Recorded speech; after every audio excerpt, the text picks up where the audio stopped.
This is the TJRB Online Network.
Hey, what's going on, guys? Once again, another Tuesday night just after 8 p.m. Central Standard Time. That's right, for a change. I'm not running too late. And look who's right on time. We got two folks right on time, and I can count on them like clockwork. I love it. You got Brother John there from OBFSU already in the chat room. Got Brother Joe there, the Repo Man, sending us the memes. Oh, it's going to be an interesting one, as always. Oh, man. So tonight, man, we got a bunch of stuff lined up here. Everything from... I really want to talk about snitches. I am so sick of snitches. I know I've talked about them before, but I got to break this down a little bit more here. I want to talk about that. I got some winners of the week here. We're going to start a new segment there. I also want to talk about addiction. This is a huge problem. Addiction, mental health, especially in light of this whole corona world that we're living in. So we need to talk about this here and things to recognize, how we can help one another here. And let's talk a little bit of Fortnite.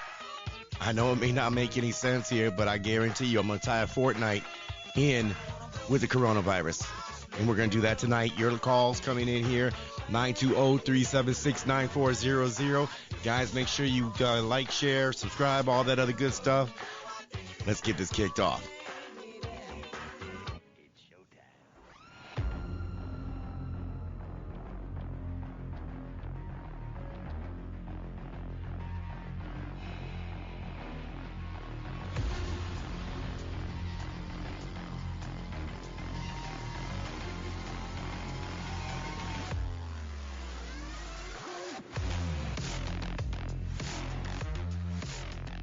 May 12th, 2020.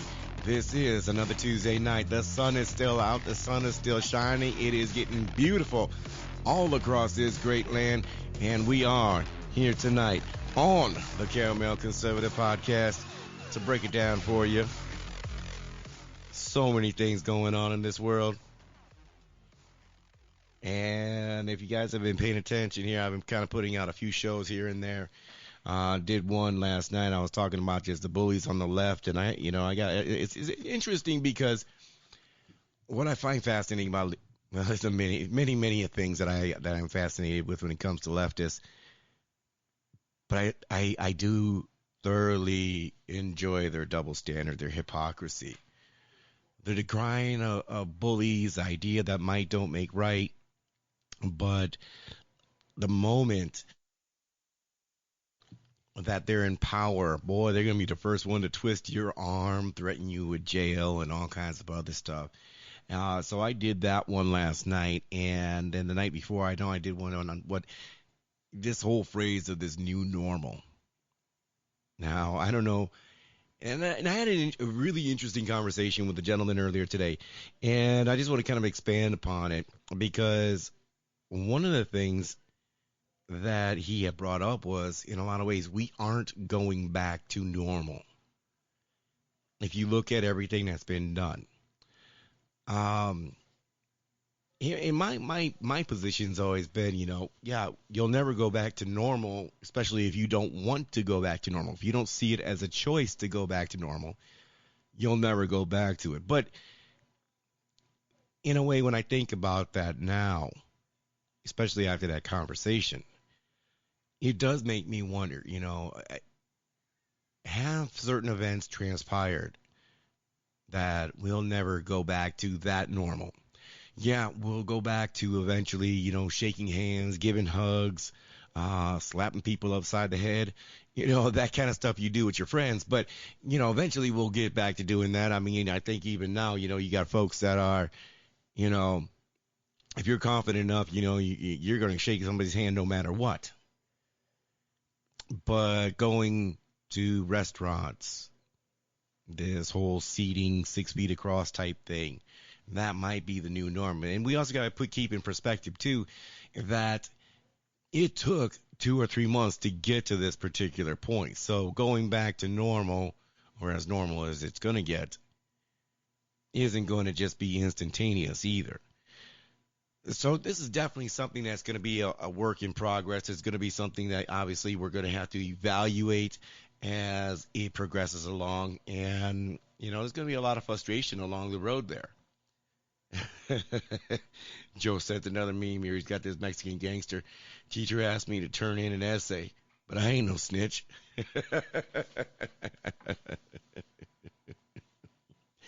It's true, Vato. It's true.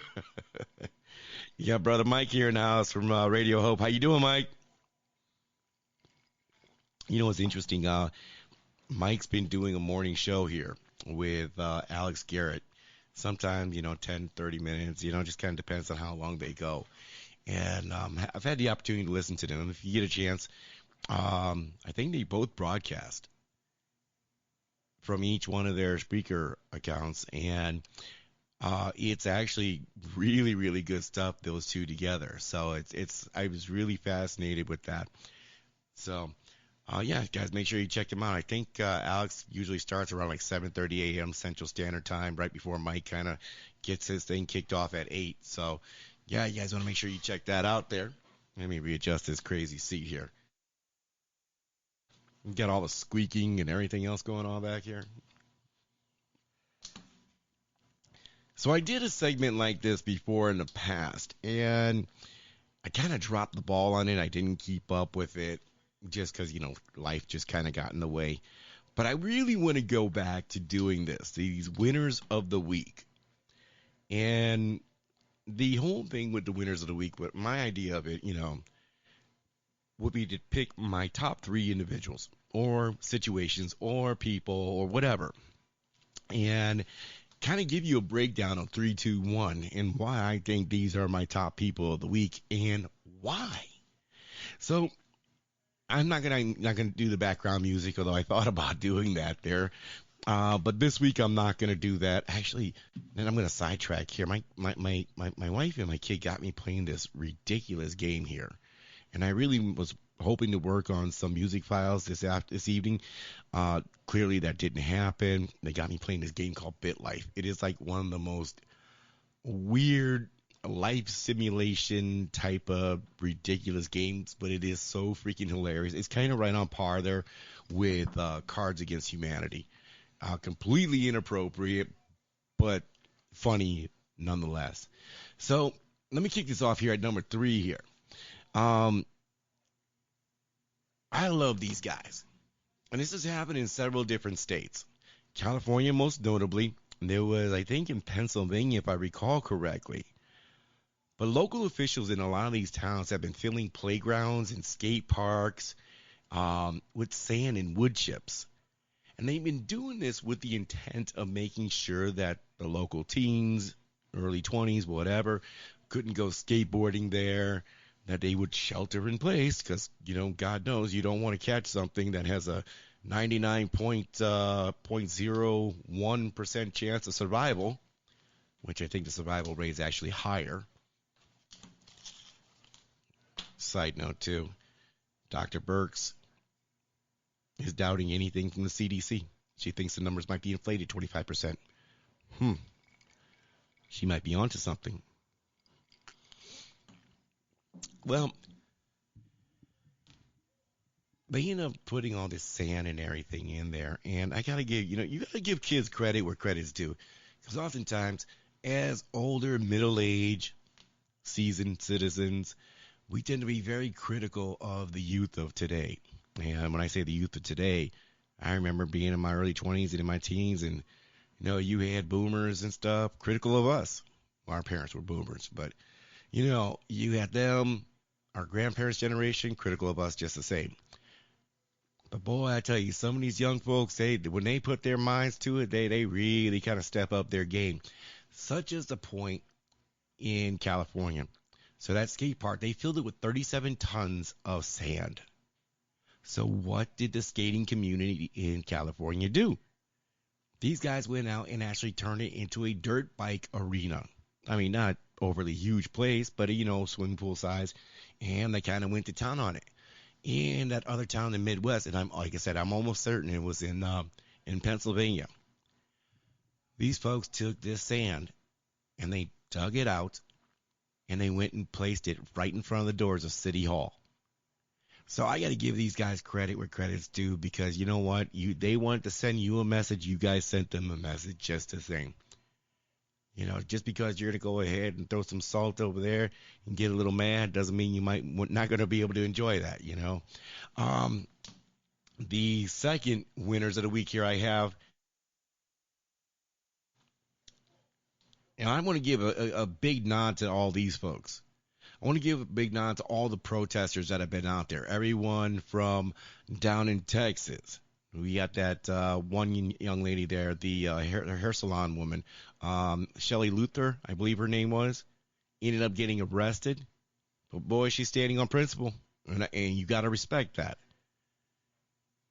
They're threatening it. They're going to take her license, and it's like, well, you might as well have done that already. I'm not working.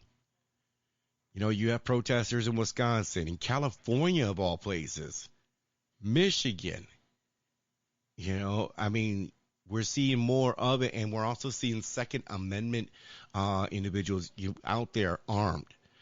Now, I've got some friends on social media that are very, very critical of having these armed individuals out there. And I think one of the things that they really tend to miss the boat on is the Second Amendment is there for a reason. And I believe Dave Chappelle put it best. The Second Amendment's there in case the First Amendment doesn't work. And as we're seeing right now throughout this country, we're having infringements on the First Amendment all over the place. Everything from your right to worship how you see fit, to your freedom to assemble, to your ability of free speech. It's just being trampled on, especially in these Democrat-controlled states. So that Second Amendment, and I got to tell you, if you don't see the wisdom in your Second Amendment, and the necessity for it, especially in this particular time. I can't help you. I can't help you because you know what? Eventually, they are going to come for you. They are going to come for what you're looking to do. Whether you're looking to try to assemble to help out some folks or whether you just want to go visit somebody, yeah. Second Amendment is there in case the first fails. So I definitely want to give a big, big nod to those folks there, the bars, the restaurants that are opening up in defiance of government orders, and what I love about what they're doing is they are enacting their own safety protocols. None of these people, none of the protesters, none of the bars, none of the hair salons, none of these places are sitting here denying that this virus is not real. It is real. Everybody acknowledges that. But unlike 6, 7, 8 weeks ago, we now know a little bit more about it. We now know it is not as fatal as everyone says that it was. And yes, if you have been directly affected by this, that's a whole nother story. And you should take precautions accordingly. But one should not let their own fear interfere with another person's liberty. And that's what we're having here. You have all these individuals that are getting so worked up. They want to barricade themselves in their home, isolate themselves, put on face masks, gloves, and everything else. And then if you don't do it, then somehow there's something wrong with you. What's interesting, though, New York has proven this, is, well, the individuals that are getting sick tend to be those that stay at home. And why do you think that is? No sunlight? Suppressing your own immune system? That'll generally do the trick. Let's get to number one here on my list of the winners of the week. And this list, and I'm going to pull up this story here because this kind of melted my heart. And what we're going to do here is we're going to segue right from number one into the first topic. And it's them damn snitches. Oh, God, do I have a problem with them. And I want to get this here first, make sure I have that. I got it somewhere, but we'll talk about that here. So, here's the thing. Many of you guys are probably familiar with that phrase, snitches get stitches. Meaning that, you know what, if you're going to dime me out, if you're going to tell on me, then I'm going to whoop your ass and make you bleed. And normally, when we think about that particular phrase, we think about that being espoused through via gang culture. We think about individuals intimidating people because they're snitching on drug activity, on human trafficking, on child abuse, on any number of things like that. Well, we got to make sure that we differentiate between snitches and people doing the right thing. See, when you are going out there and you're peddling drugs and you're, selling crack cocaine in your community, when you're going out pimping the hose right down the street of a daycare, that's a problem. And those individuals, yes, they do need to be dined out. They do need to be snitched upon. But a lot of people don't do that because they're afraid of repercussions. They're afraid of getting shot, hurt, having their property vandalized, having, their home destroyed, having a break-in of their own, being victimized themselves. Well, out in St. Louis, Missouri, as with a lot of different places, they have these websites and where you can go ahead and call in and write up people because they're not social distancing, not wearing masks. I mean, all kinds of other stuff like that. And what ended up happening here is in St. Louis, Missouri, over 900 tipsters had their personal information exposed on social media. And now they're scared. And to me, that's freaking hilarious because it's like you actually thought that. Well, let me go back here like this. God, I need a new chair. But let me go back to it like this. These individuals will be one of the very first people to clam up and not say a damn thing about the local drive-by. but they feel nice and secure about diming you out because you happen to have one of your kids go play at somebody else's house, or just suspect it, or that a bar is operational. Talking to another gentleman today, he was telling me that he has had his business, and he owns a bar. And hey, Hilario, what's going on, man? How you doing tonight? So he owns a bar, and obviously his business is heavily been affected. But he is able to still serve food on a takeout or carry out basis. So that's what he's been doing. Now, in the course of his business, he has himself, his wife, his older children, and a bartender help to kind of get things going. So here in Wisconsin, we're really big on fish fries. So, your local bar that does fish fries, if you happen to have some favorite people that come out to you and they really like what you're producing, what you're putting out there, you could go do 100 and 150 fish fries a night, on Friday. So that's actually a pretty big deal for, a small town. And when you have each one of these adult individuals, they have their own vehicles. Well, you're going to look like you have 6, 7 cars out in front of the bar.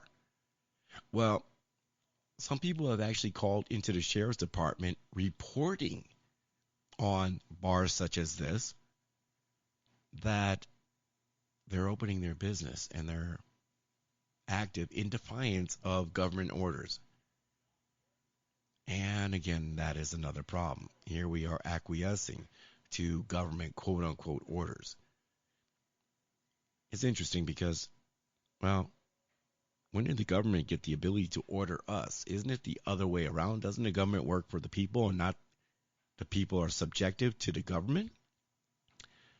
Well, like I said, individuals like this here in particular in St. Louis, 900 tipsters, they have been exposed, their personal information leaked on there, and I can't help but laugh about it because to me it's like turnaround's fair play.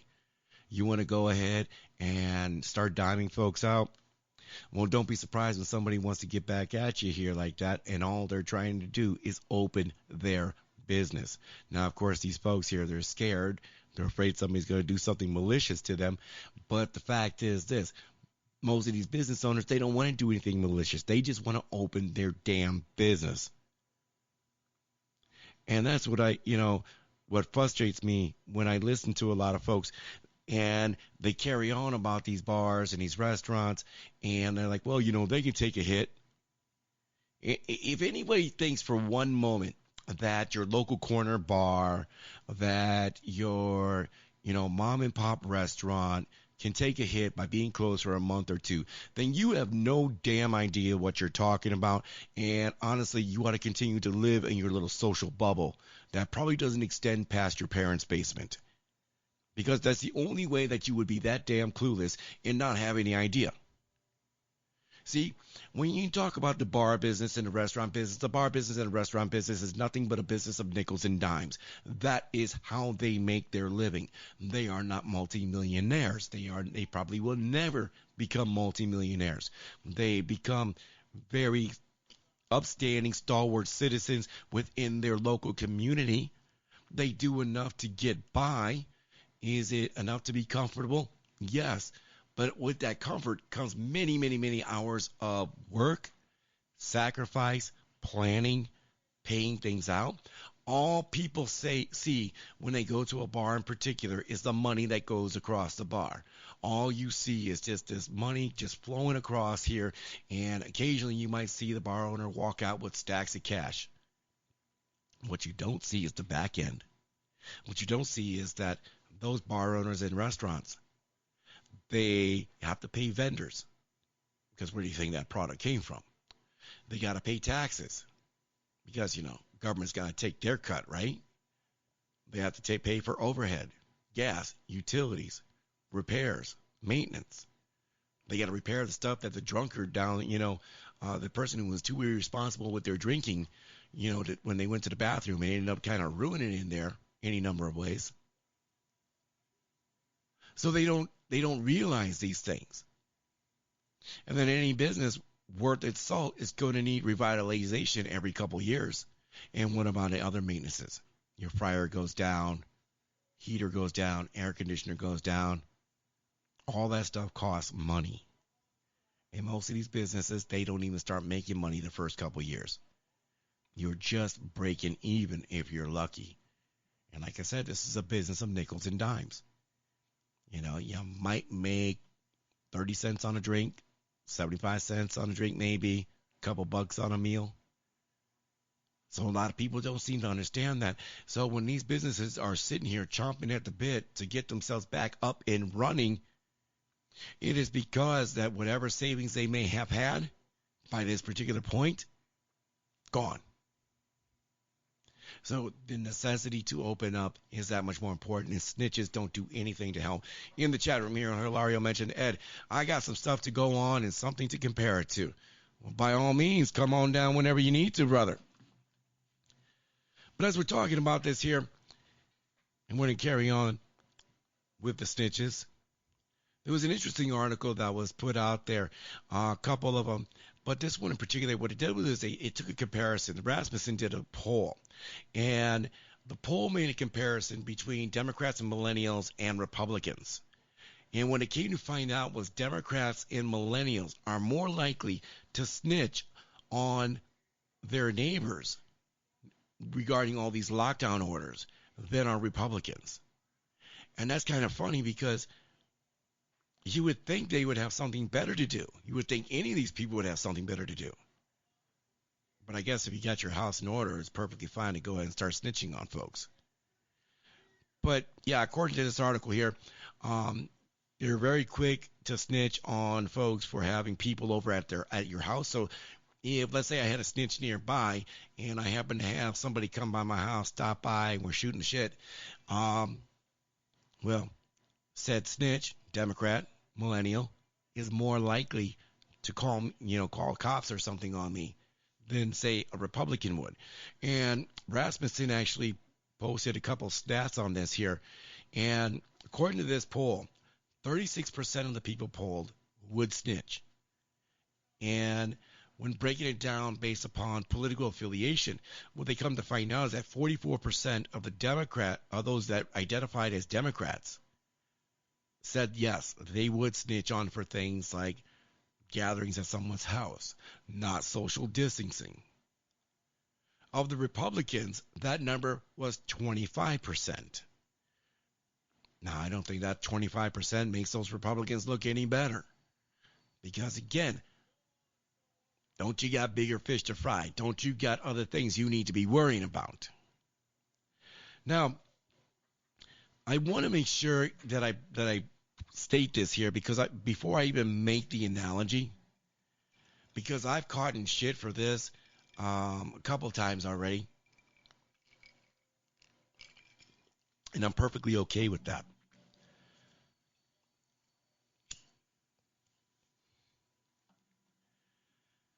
I've often said that this is the type of thing that leads to Nazi Germany. This is what we're seeing. Germany, 1939, 1940. Now, some of the feedback that I've gotten was, well, no, that's just disrespectful to all the Jews that died and stuff. That's not how it happened. So I would turn that back around and I would tell you, do you think they just started gassing Jews one day, just woke up in the morning like, oh, let's just gather all the Jews and start gassing them, put them in concentration camps, call it a day? It's not how it happened. It started with police state tactics. It started with enforcing what we would consider unconstitutional laws. You know, people with the little yellow Star of David. It started with neighbor spying on neighbor, not neighbor snitching on neighbor. There's a meme floating around the internet right now. It's going around talking about, what do we got? Another meme in here. But there's a meme going around that say, you know, if you would be one of those people that would snitch on your neighbor for a gathering or social distancing, you would probably dime out Anne Frank as well. Makes you think on that one. What do we got here?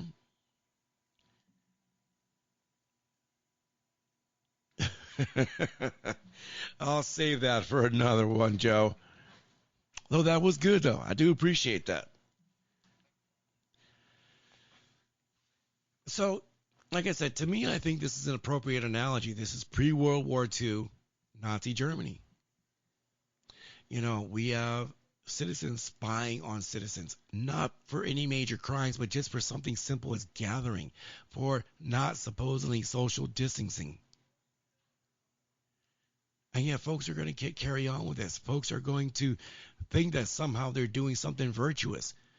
But yet, these would be the first people not to say anything to law enforcement officers who are trying to look into actual crimes, drug dealers, human traffickers, and the like.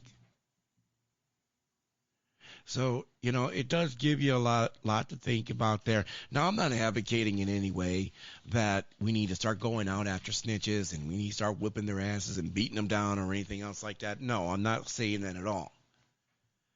But what I am saying is if they happen to get doxxed and they're a little scared, good. Let them be scared. Like I said, don't go out and hurt them. Don't do anything like that. But how does it feel? How does it feel knowing that somebody can turn that around on you real quick, real fast? It's not a good feeling. So, all right, guys. 8.9.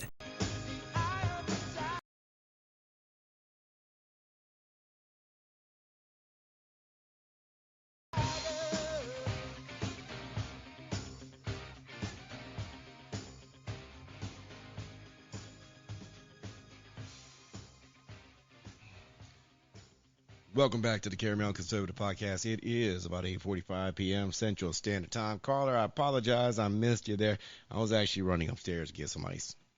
Not cool enough to have a freezer in my basement like that. But if you want to call back in, feel free to do so.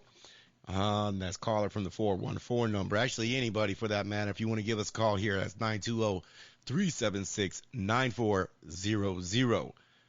Brother Gary from GJRB Online on here today. If you guys haven't had a chance to listen to Gary Russin there, GJRB Online, make sure you check him out. Gary had another show there this past Saturday. Had a chance to chime in on that there. And, Brother John, you always got to make sure I bring him up, too, because John's got a phenomenal show when he puts it out there. You talk about a guy, I go on here for an hour, hour and a half, 2 hours sometimes, and I'm just essentially rambling. That's what Jen would say, right? I'm sorry, Young Jen. Young Jen. He did say Young Jen earlier tonight. But, you give John 10 minutes, boy, he'll take something, take a hot topic, nail it down. I mean, he just got this. He's got it locked down better than Wisconsin's been locked down. Got to give him credit for that, man. But so let's break this down here. One of the things I think that we've come to learn over the last 2 months in particular, ever since the president made his declaration of a pandemic, ever since all these states have issued these stay in place, shelter in home, and whatever they want to call it, safer at home. Ever since they gave these edicts and these orders and everything else, and we got our caller here. But ever since we had all of these things come down, one of the things that, if you didn't already know, you have come to learn that, well, human beings are social animals, that we need the interaction with one another. It is key. It is central. Without it, well, we end up kind of going a little batty. We end up kind of going a little, depending on things that are just not good for us, such as drugs, alcohol, and other mental issues. And we're going to talk about that here in a minute. Caller, you're on the air. Are you there? Hang on one second. All right, are you there? Yeah, I'm here. Can you hear me? Oh, there you are. It was like you were struggling trying to get up on there. What's going on, brother? How you doing tonight? I was. I have a splitting headache. Been working a lot, and this whole situation has got me so frustrated. I just want to kick some stinking teeth in. Well, let me ask you this here, and I think this would be a good case study for a lot of people. What is it that's got you frustrated? Man. Well, there's two things. One is funnier than the other. The first one I'll go with. I went to the store a couple times this week, and I couldn't help but notice that all the people wearing masks, of course. And you know what? I thought to myself, I got to come up with a great name for these people wearing masks. And you know what? I thought of it. I'm starting to call them a bunch of Tuscan Raiders. Nice. All they're missing is the goggles and the staff. Yeah, honestly, that's all they're missing. I Wow. mean, you already know that they're muffled underneath their mask, but Tuscan Raiders, that's the name I gave them. I actually saw somebody with a face mask on talking in their cell phone.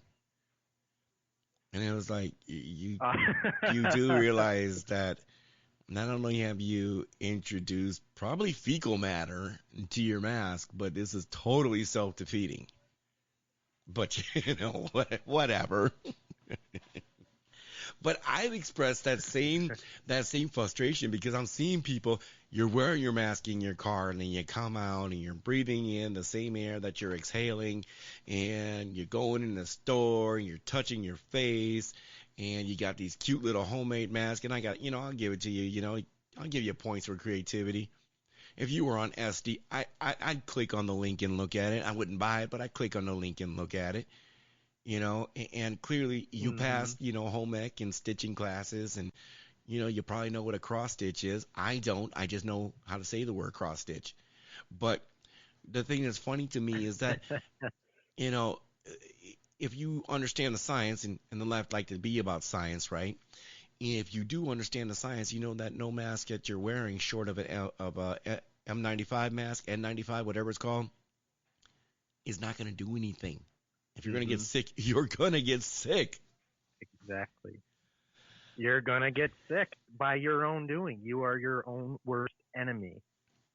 It was funny. I had a conversation with two ladies earlier today, and I was telling them, like, the first week that all this was going on, I wore my gloves like everyone else, and I didn't have a face mask on, but take my gloves off. I reached in my pocket, I grabbed my hand sanitizer, and I put it on my little hands, and then I reached in and grabbed my keys, and then it kind of hit me. It was like day 2, day 3. I was like, well, that's completely self-defeating. I mean, so I didn't hand sanitize my keys. What about the door or my steering wheel or anything else? And it's like, oh, well, doesn't mean you shouldn't wash your hands and hand sanitize, occasionally, but yeah, that whole thing was just self-defeating. It's like wearing a seatbelt on an airplane. It's like having a fence in your yard trying to catch mosquitoes.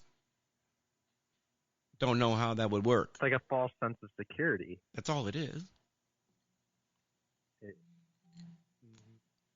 And that's the other thing that has gotten me really pissed off is that every time I look on Facebook, with my new job, I work for Trump Victory. Right? I can't really talk about the situation that's going on social media. That's why I stopped sharing posts. I stopped putting my opinion out there. I don't mind going on podcasts and talking about it because I'm off the clock. Right. I'm not doing it for Trump Victory. I'm doing it for myself. And I'm sick and tired of seeing people, and this is on both sides, I have to say, on both sides, of people coming out here and putting their 2 cents on how we're going to fix it, or like how what we're doing is hurting other people, but not hurting other people, this and that. It's back and forth, and it's like everyone thinks they're scientists now, and they're not understanding the underlying factor of what the situation we're in. They don't know the idea of it. And this, you can look back at nature and see how nature works itself. Right. And you can pull out the defining lines as to what system we're in. And that's what I wanted to talk about. Mm-hmm. I had a topic that I love to read about and talk about with people and try to figure it out in like movies and stuff. Um, Sure. but I was talking about it with my mom the other day, and I said that what the situation that our country and the rest of the world is in is a prime exact example of the chaos theory, which is Mm, a branch of mathematics focusing on the study of chaos right? in states of dynamical systems who apparently random state disorder and irregularities are often governed by deterministic laws that are highly sensitive to initial conditions. Right. And that's the basic thing that we're all involved in. And no one is understanding that. The main thing I always like they like to compare it to within the theory, and this is a theory by Edward Lorenza, the butterfly effect. Right. The idea how a small change of deterministic nonlinear systems can result in large differences in a later state. Or the idea or the metaphor for this behavior is that a butterfly flapping its wings in Yep. China can cause a hurricane in Texas. Right. It To me, when I thought about that, it was mind blowing because that's what's going on now. People are doing small things like closing down their states or certain places and then reopening them back up, or they're staying home or not staying home. And just those small little things hmm have a longer effect on the entire situation. And it's screwing all of us. Well, think about it like this too. I mean, take what you're talking about with this chaos theory, and then couple it in with social proof. And I've talked about this before. You know, that idea that, if your friends were going to jump off a bridge, would you do it? Well, you would like to answer no. You probably told your parents no. But chances are you'd still do it because everyone else was doing it. You don't want to be the uncool kid. Everyone else is doing it. Everyone else is doing it, which is why you're seeing everyone with the Mhm. face masks and everything else. And and I think you're absolutely correct in that. And there's several theories I think we can compound into this. You got like I said the social proof theory. And then you got the habit forming theory. Now, depending on who you talk to, some people say it could take anywhere from 14 to 21 days to form a habit. And you take a look at what's happened here over the last Mhm. 2 months. Not only did you form a habit, but now it is ingrained here, some 2+ months into this, of, listen to the government, do what you're told, shelter in place, don't go outside. The boogeyman's going to get you. It's invisible. It's almost like that. What was that Netflix movie with Sandra Bullock, Bird Box or whatever? You could never see the boogeyman, but the boogeyman was always out there. Yes, I mean, exactly. it's gotten to the point, and the only people that are bucking this are the people that I think have this. Number one, I think that they're rebels to begin with. I think you got a group of people that no matter who's in charge, they're going to be against it no matter what. So I mean, if you got conservatives in charge Mhm. of something, those kids are all of a sudden going to be liberals. If you got liberals in charge, all of a sudden those kids are going to become conservatives. You got that group out there. You got the other group that actually do some research and realize the science behind it and see the futility in running around wearing a mask. And then I think you got the other group that's out there that's like, you know what, whatever's going to happen is going to happen. But we don't need to work Mhm. against ourselves. And I think to your point too, the long-term effects of this, with people sheltering in place over something that, did the shelter in place help something out? Yeah, it probably did some. I'm not going to say it had no effect, but what about the mental health issues that that are at play here? What about the drug abuse, the alcohol Exactly. abuse, the mental trauma that's happened here? And I don't want to sound like some snowflake or anything like that, but I see people running around right now, and they are literally scared. They are paranoid. I walk around. I'm not wearing a mask. I just won't do it.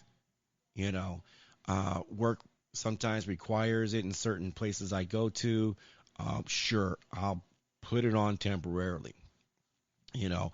And because with these accounts, I'm not looking to start Hmm. ways with them. Cool, that's what you require. I'll play that game for a little bit, not a problem. But you look around and you see these people, they give you just this mean stink eye when you're not wearing a mask or when you're just going about your business and it's like, wow, it didn't take much for it to push you over the edge, did it? You would literally follow somebody to Exactly. hell based upon a perception of fear. And that's, I think, to me, we want to talk about fear. That's probably one of the things that scares me the most is watching how everybody, and I say everybody just as a blanket statement, and just kind of falling into this is what I have to do, and I'm going to be pissy with you if you don't do the same thing. Nope, we lost Hilario. Hilario, if you're there, make sure you call back on here so we can carry on that conversation. But as we wait for Hilario to call back here, one of the things I wanted to address here was the liquor stores. Now, one of the things in a lot of places, and I remember from the onset, a lot of folks were worried that liquor stores were going to get closed down. And I want to make sure I bring this point here. And liquor stores are, people don't realize how essential liquor stores are. It is a good thing and it is a bad thing. And what I mean by that is that with liquor stores, most people can handle their liquor. They enjoy a beverage at night. They enjoy the inebriation of it, the libations. They don't overdo it. It's a relaxing factor. There's not a lot of negativity in that. But the individual who is the abusive drunk, that is a huge problem. That is a downside. Now let's just talk about the alcoholic for a second. The alcoholic here, somebody who's been drinking for years and years and years. You talk to any medical professional, one of the things that they do not want to see are alcoholics going through sudden detox or the DTs as they call them. Because unlike a heroin habit, which is hard as hell to kick, and I'm not saying it's not, but alcoholism, the withdrawal from alcoholism can actually literally kill an individual. So that's kind of the importance of the liquor stores in that sense. However, with that being said, there are some downsides, and this isn't exclusive to liquor stores. And I'm not going to be sitting here to talk bad or ill or anything about liquor stores, because grocery stores and gas stations that sell liquor, you could put them all in the same category. Uh, but the fact of the matter is, it is the alcoholic that owns the responsibility for their actions. Lario, we got you back on here.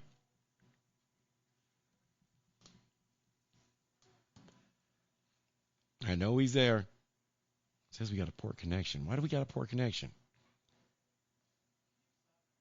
Yeah, I know.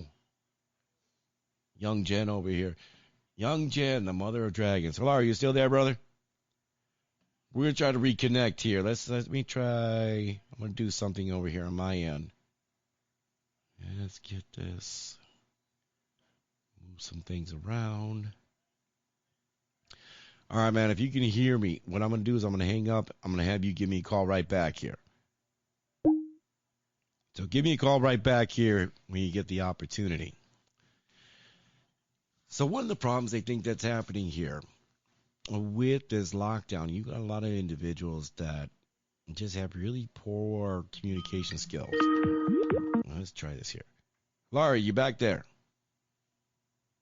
I'm here. Yes, Is it working sir. now? Yes, sir. There we go. There we go. My Wi-Fi's been messing up too today. I think a lot of that, and there's been people who've talked about that, um, especially over this past month and a half or so. But you gotta think the overload on the internet system alone has just gotta be incredible. Oh, it's killer. I mean, I don't think the internet's going to crash anytime Hmm. soon, but yeah, the load has No. just got to be, with all the servers and everything, and everything Elon Musk has got going on. Yes, I'm a Elon Musk Yeah. fanboy, and I'll talk about him later, but Yeah, I mean, it's like, what else is there to do? Everything's closed. And I was talking to my mom about that, and I was telling her, I think before I cut off, I was saying I was getting like hate messages from people that I know. Like, I haven't even gone anywhere really. The only times I've gone places was to get groceries, Right, maybe to go by my buddy's house way out in Kenosha, but he doesn't live near anyone. right. Uh, and see my ma, and she lives down the block. Other than that, I've stayed home. I've followed the guidelines. I did my part. Don't hate on me and accuse me of trying to spread the virus and want people to die. It's like, what's wrong with these people? These people are cooped up into their houses so long that they're getting these crazy ass ideas in their head. But when Yeah. people are scared, do you think they think rationally? I mean, do you think that, to them, there's always something around the corner? It's like they're scared of their own shadow at times. I Hmm. don't think that they're thinking about this rationally. They argue that they know science and they use science to argue with their logic and reasoning, but when they put out their ideas, it doesn't add up. It's like 2 plus 2 is 4, but your your math is wrong. I don't know what you're doing. I don't know how you're getting 6, uh, or or something like the that. square root of two. Yeah, or Or no, square root of two yeah, plus two. yeah, two plus or the square root of 2. Yeah, so it to me it doesn't make any sense. Like, they're arguing, they're doing math over here, but shit just doesn't add up. I think for some people, and I think Yeah. you said something just a moment ago that I think almost encapsulates what a lot of people are thinking. Your exact words were, "I'm doing my part," and it's interesting because why do you feel like you're doing your part when in reality your part should be to be going out and about doing whatever it is that you're doing? I mean, unless you happen to see people dropping off like flies, unless you happen to see somebody, every morning at 8 a.m. rolling down your neighborhood with a barrel saying, Hmm. "Bring out your dead, bring out your dead." My Yeah. thinking is that you need to be going outside, getting some of this beautiful sunlight that we've been having. And by the way, it is going to be getting better. But you need to be Oh going yeah, outside, it's enjoying this beautiful. beautifulness. And, go out to a park, get your exercise, you know, yeah, okay, maintain social distance out of courtesy and respect to folks that, are a little skittish about that. But Hmm. I think it's fascinating when it's almost reminiscent of the movie and the book Starship Troopers. I'm doing my part. Oh my god, I love that movie. It was a cool I movie, love that wasn't movie. it? The book is better, I will tell you that. I know, I know. I was reading parts of the book on audio read, and I was like, oh man, this is such a great story. So interesting. Oh man, it was terrible acting too when you think about it, but the message was still there. Oh, it was. Yeah, Exactly. my favorite character, I ain't gonna lie, is Mr. Ratchak. Loved him. Love that guy. The Going guy around, with the wasn't he the teacher? It's been yeah, a while since I've seen that movie. the guy with Yeah, I love that guy. like the All right, missing you arm, ape. and he was going around just telling people, you know what, you ain't got no freedom. The only freedom you really have is choice. That's it. And it's interesting because Hmm. when you take a look at movies such as Starship Troopers, or if you've seen the movies or read the book Atlas Shrugged, there's so much takeaway that we can actually apply to today in this particular situation.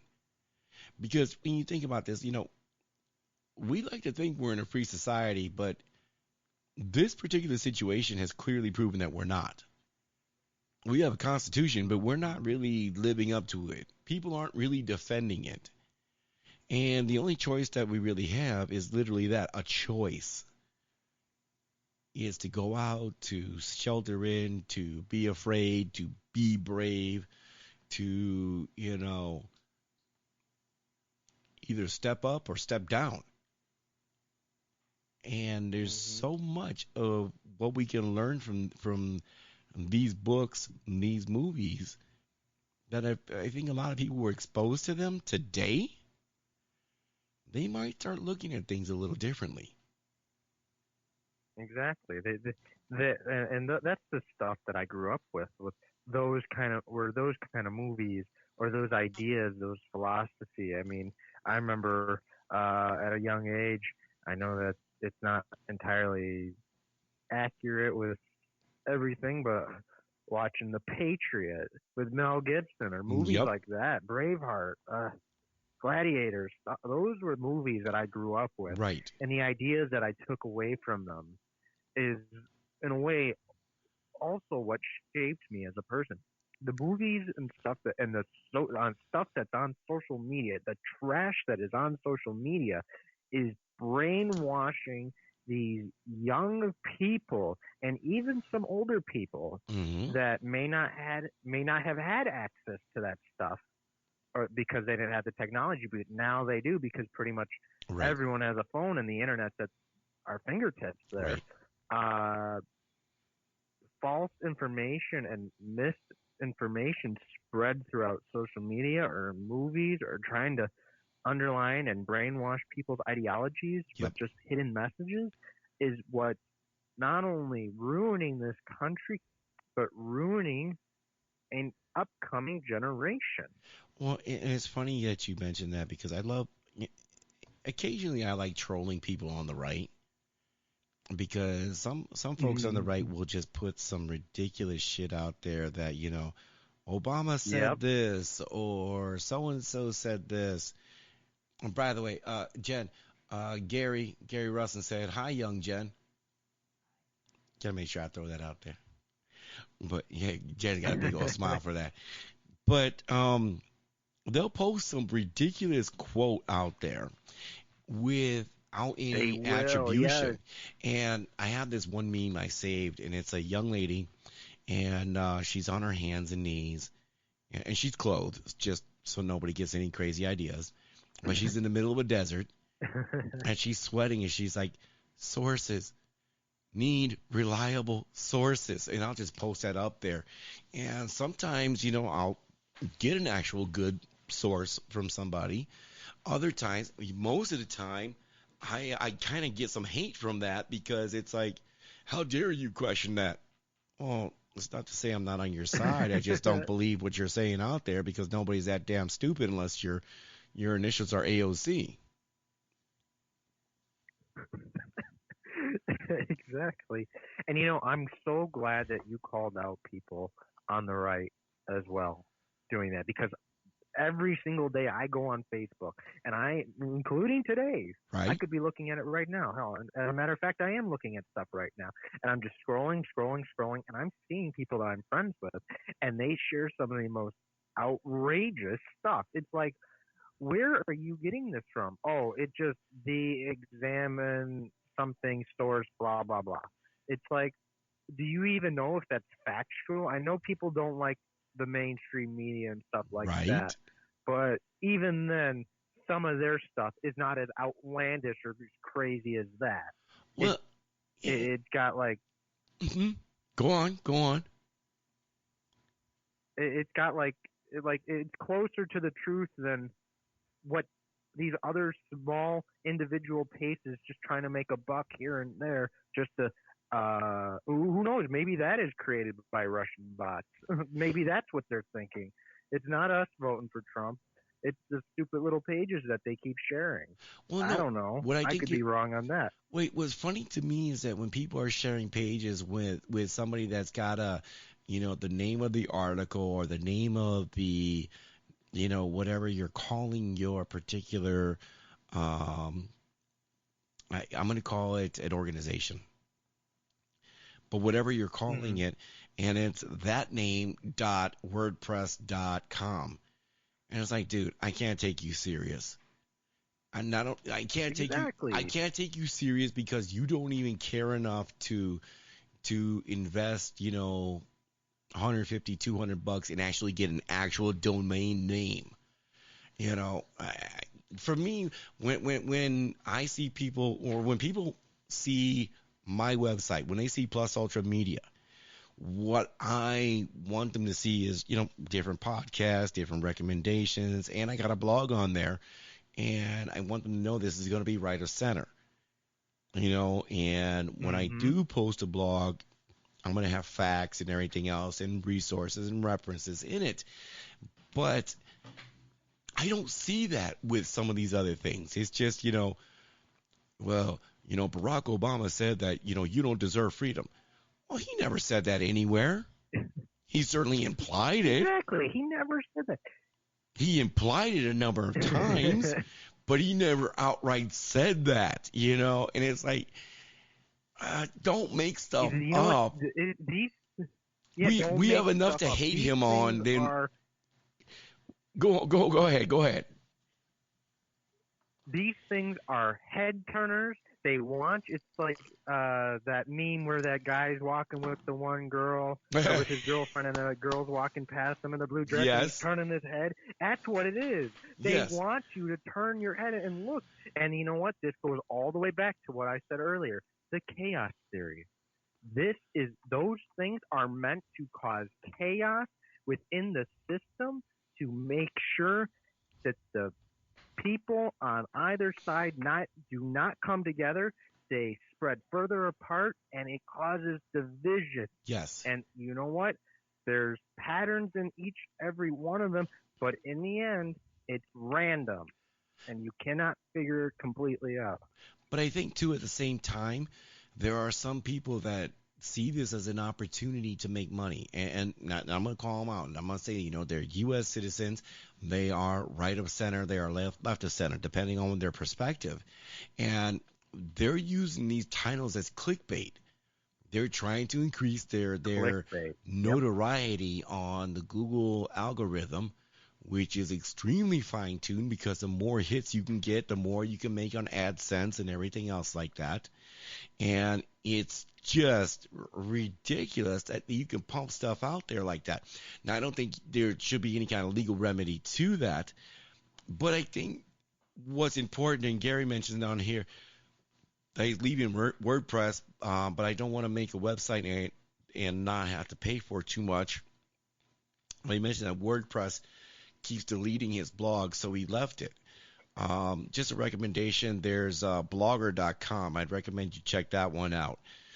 But I know a lot of these folks, they see this as an internet opportunity to make money on that. And to me, this is no different than, say, internet entrepreneurs. And you get these so-called internet gurus out there. I'm going to teach you how to make all kinds of money. All you got to do is send me $20 a month. I hate those people. Oh, my God. And I follow a couple of them. But these actually have proven methods and stuff. You look at the Pat Flynn's, the Sonny Lewandowski's, the the one I can't stand this guy. What's his name? Oh God, Billy Jean. Billy Jean is marketing. I can't stand that guy, but he does have proven and effective methods. The Gary Vaynerchuks of the world. They got proven methods. You just got to apply yourself to it. And for those folks, they have a formula. And if you got the formula and you're willing to apply yourself to that formula, you're going to do well. These other folks, it's just, well, let me teach you how to teach other people how to do the same pyramid scheme that I'm doing. And that's what I see. It's like Amway. Straight Exactly. up Amway. Yes. And this is exactly what I'm seeing from some of these, right-wing blogs, left-wing blogs. And it's like, I can't even bring you up as a topic tonight. It sounded like a good topic. If it was real, it would have been juicy enough to be a good topic. But it's not juicy or real. Mm-hmm. It's like trying to eat a flat iron steak thinking you got filet mignon. Yeah, it's a steak, but it ain't real. It ain't good. It ain't real. It's like, ever see that movie Hook with Robin Williams? They're all sitting around the table in Neverland, and they're pretending to eat the food there. They're like, and you have to imagine that it's there. That's what these people do. They put this stuff out there, and these people eat it up and share it all around, believing that it's real, but in reality, it's not. Well, let me switch gears for a second. Let me switch gears here because I'm actually glad you brought that up because we're talking about things that are real, things that aren't, and it's funny because I was giving some thought to this as to what is a post COVID-19 world going to look like.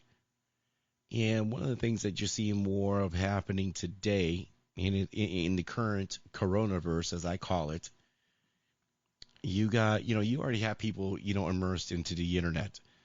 Whether you're a gamer, whether you're playing games like Second Life or, whatever it is that you're playing. It's just now Mm-hmm. more, you got more free time, so people are going to spend more time on the internet. And there's this interesting concept, this interesting thing. You ever see that one movie called, what was it? Interplayer 2 or Player 1 or something like that. And then there's been Yeah, another, Player One by Steven Spielberg. right. And, Yeah, that's and pretty much what it's. well, it gets worse because there was another one where, and I'm trying to remember who did this and what the movie was called. But basically, everyone lived in a virtual world because the real world was so terrible. Everyone was poor. Everyone lived in dirt, and they were just pretty much jacked into a virtual reality thing that seemed more real than the real world itself. And something like that's called a metaverse. And they're actually trying to create something like that where you kind of jack in and you're living an entire world in virtual reality, but in reality, your physical form is just there, dormant, whatever. And whatever your avatar is in the virtual world is more real to you than what it is you're doing. And I saw an article, and it was interesting because it talked about Fortnite. Now, are you a gamer? Do you do any like gaming or anything like that? I haven't. I used to be a huge gamer, and then around my like eighth grade, I just stopped. Like for some reason, it just one day it clicked, and I was like, "Wow, I don't want to do this anymore. I want to experience life and uh, become more immersed in history, politics, stuff like that." All right, dude, I gotta But ask you. I gotta I ask you still watch seriously. people playing video games. I gotta ask you. How the hell are you 19 years old and you're not a gamer? I gotta ask you. I'm old school, I guess. Old I mean, school, my that ass. You were doesn't mean I don't 19 watch years people play old, video man. games. I mean, it doesn't mean I don't watch people play video games. Hmm. And I mean, maybe if I go by my brother or sister's house, if they have it on, yeah, I'll play for a little bit with them. But eventually, I just like, all right, I'm done. Here you go. I'll watch you play. I don't See, know. see, for me, I'm unique. yeah, man, because I mean, I think that's kind of cool. Like for me, I grew up, with the Atari 2600. I mean, Yars Revenge, Space Invaders. All, Hmm. my son is down here right now. He's killing it right now playing Fortnite. I play Apex Legends right now. I used to play Fortnite all the time. Right now, I play Apex Legends, and I've always played video games. I probably say since my late 20s for a reason. For me, it's more cathartic.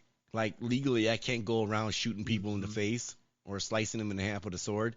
So I'm gonna go ahead and play Morrowind, or I'm gonna rock some Apex, and just kind of see who I can blow up. So it's a little Right. cathartic that way for me. And I do love the technology and everything else with that. I can deal without all the trash talk. I love the gaming aspect of it. But what I found fascinating is Hmm. that with Apex Legends for me, because the graphics are a lot better, and to me it was a little more satisfying. Fortnite was very satisfying for a time, just simply because it was basically it's a mash system. You just go around shooting people, doing whatever, trying to get most kills. Right. And what was interesting about Fortnite is kind of evolved because you used to have a game such as The Sims, where it's like a virtual life type of thing. You date somebody, Yeah. you marry, you get a job, you do this. Then you I got miss playing Second with Life, them. That was fun. right? Then you had Second Life, which was really, really popular. It was even better when it was featured on Hot It Top. still is. Yeah, it was like better when it was on Hot Tub Time Machine. But Fortnite, I think what's fascinating about that is that they've actually managed to tap into something based on the popularity of the game itself, which the battle royale system is essentially, last man standing, 100 people enter, one person is going to be the victor. But they've actually Yeah. created these alliances and other things with musicians and movie companies such as Marvel and Disney and all that other stuff for their skins. But they've held virtual concerts with individuals like Marshmello and Steve Aoki and Deadmau5 and other stuff like that. And apparently they had one like that just like 2 or 3 days ago. And they had millions of people logged Wow. on into this virtual world where you couldn't destroy, you couldn't do anything else like that, no guns or anything, and people were just You just socializing. watch. Right. And I can't help but Wow. think that, is this the future? Is this the post-coronavirus world after this? It sounds kind of crazy, but And, I don't know. Have you heard anything like that from and amongst your peers or anything? I mean, I know my brother's really into Fortnite. Like I was at the house the other day, and he was Hmm. just there for hours just playing on it. And like I'll have to talk to him about that because he's more up to date with the video games. Because I never played Fortnite. The games I would play would be like Red Dead Redemption, Right. Minecraft, GTA, and then like some Call of Duty here and there. Right. But that is mind-boggling and mind-blowing. That's what they're doing now. I saw an ad, but I just skipped over it about Fortnite and some famous rapper or whatever. Right. And to me, it mean nothing. But if that's the case, that's, in my opinion, a little scary. If that's what they're Mhm. gonna do, I mean, that's not healthy for anyone not to go out and socialize. Going to concerts, going to rallies, going to sports events, stuff like that, going out to eat, all that kinds of stuff. But That is healthy for the mind because you need that human interaction. I think you were talking about it yeah, before I called on right. about how like we're social creatures, Hmm. and for them to do that again, that goes back to the idea of the chaos theory. Right. A small little thing, a butterfly flapping its wings in China can cause a hurricane in Texas. And if they do that, a small little uh, event with a famous rapper on a popular video game with Hmm. millions of people doing that, turning their eyes away from reality into the video game, Right. allows for things to go on behind the scenes or things that went on behind the scenes within a political spectrum, let's say, Right. has now come out from the curtain and is in plain sight, but no one sees it. And Right. I love to compare this to the Roman Colosseum because it was not built just to entertain them. It was built to distract the population from what was going on within Rome, and it slowly fell. Yes, there you are. There you are. And it's interesting because, okay, so obviously, if anyone listens to my podcast for any extended period of time, you'll know that one of my favorite types of music is EDM. I love EDM music. Some of my favorite artists are like, Alesso, Calvin Harris, Deadmau5, and I love featuring that music on here. And yes, I don't have the rights to any of the music here, and I could get spanked for that, but that's a whole nother story. But what's kind of interesting to me, and you made the reference to this, that it's not healthy, and there's the interaction is not really there. And it's funny because you got everybody who's online and they got their headsets and their microphones and they're talking like you and I are talking right now. So there is that interaction, but Mm-hmm. I think when we get that interaction from people in general, we get, it fulfills that dopamine, serotonin in our brains and stuff. But I think it's so much different than that real world contact. When we see a friend or a colleague or somebody that we get along with, it's like cool. But online, Hmm. it almost produces an artificial response. And would I like to watch a virtual concert of, say, Marshmello, for example? I would do it in a second. Don't get me wrong. Would I go Hmm. to a concert to see Marshmello? Probably not, because I don't feel like spending all that money and I hate crowds. So for someone like me, that might work out. But when your entire life revolves around the online quote unquote metasphere, the metaverse, I think you're absolutely right, because here you are immersed into this virtual world and you don't know what the puppet masters are doing behind the scenes. Nor do you care at this point because, well, you get to see your concert. You get to go around blasting whatever. You get You to get to, do yeah, right.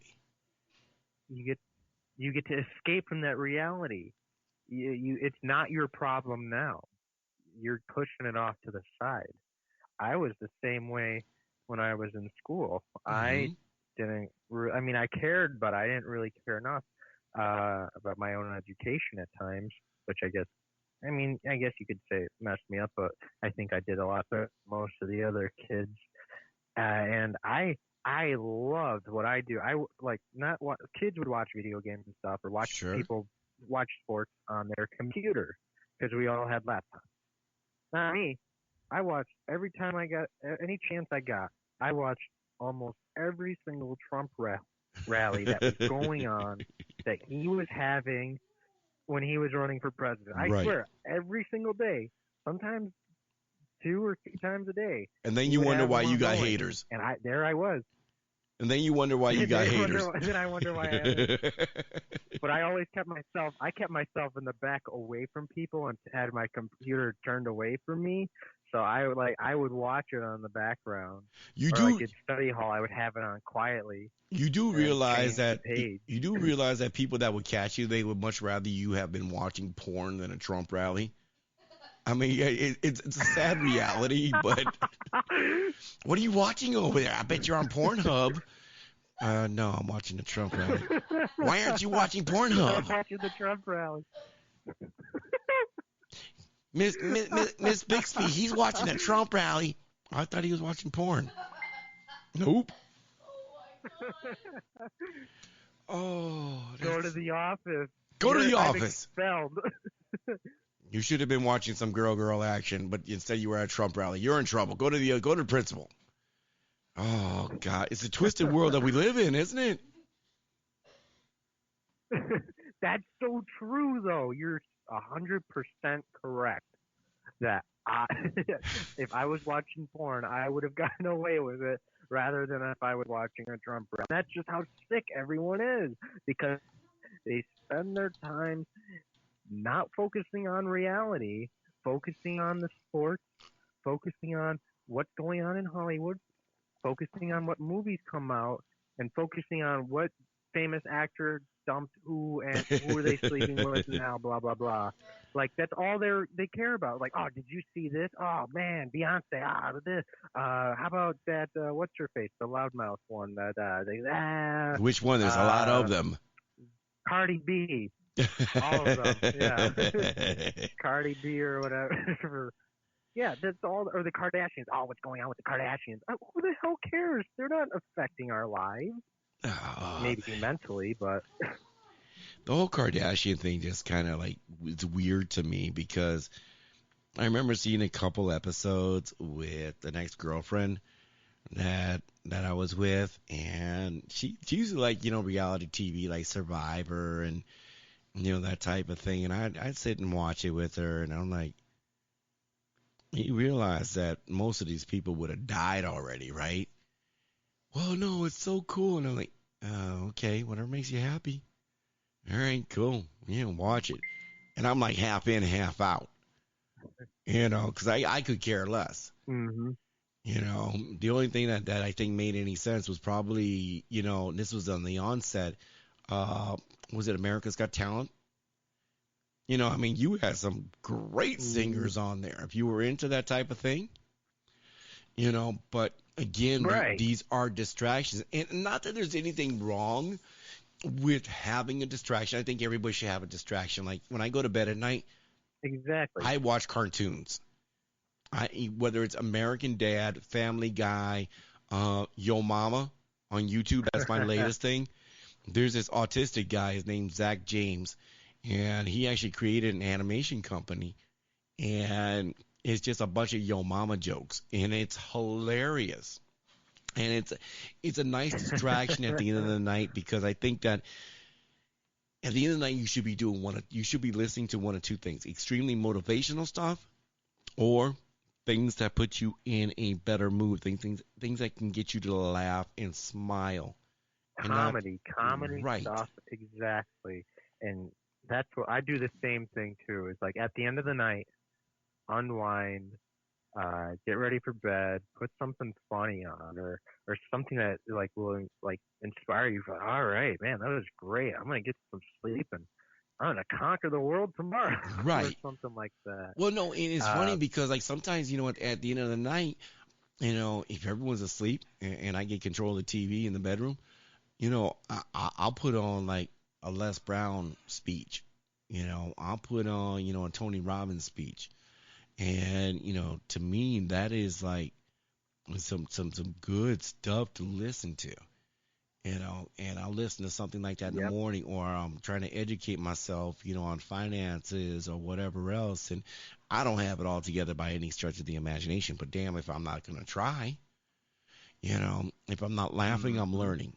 And that's kind of how I view all of my entertainment because, and I've said this a lot to a lot of people outside of the podcast, and I think I might have mentioned it once or twice here, but to me, any day ending Y is a holiday.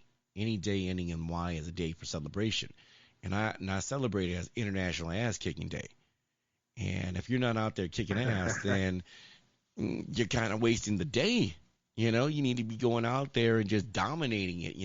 Eat, sleep, dominate, or eat, dominate, repeat. Just that whole bit. Right. Exactly. And it's that whole idea. It's all right to escape from reality, but eventually you got to come back to it and come back. It's better to come back to it in a positive note. Right. Because you want to wake up, feeling good. You want to wake up, with some kind of laugh, some kind of smile. I mean, you know about the stress of the day. That doesn't change. Hmm. But I think, if you can go to bed and feel a little better, get a little laugh in there. Or like Gary says, nighttime jazz and soft music, meditation music. That's another wonderful thing you could do.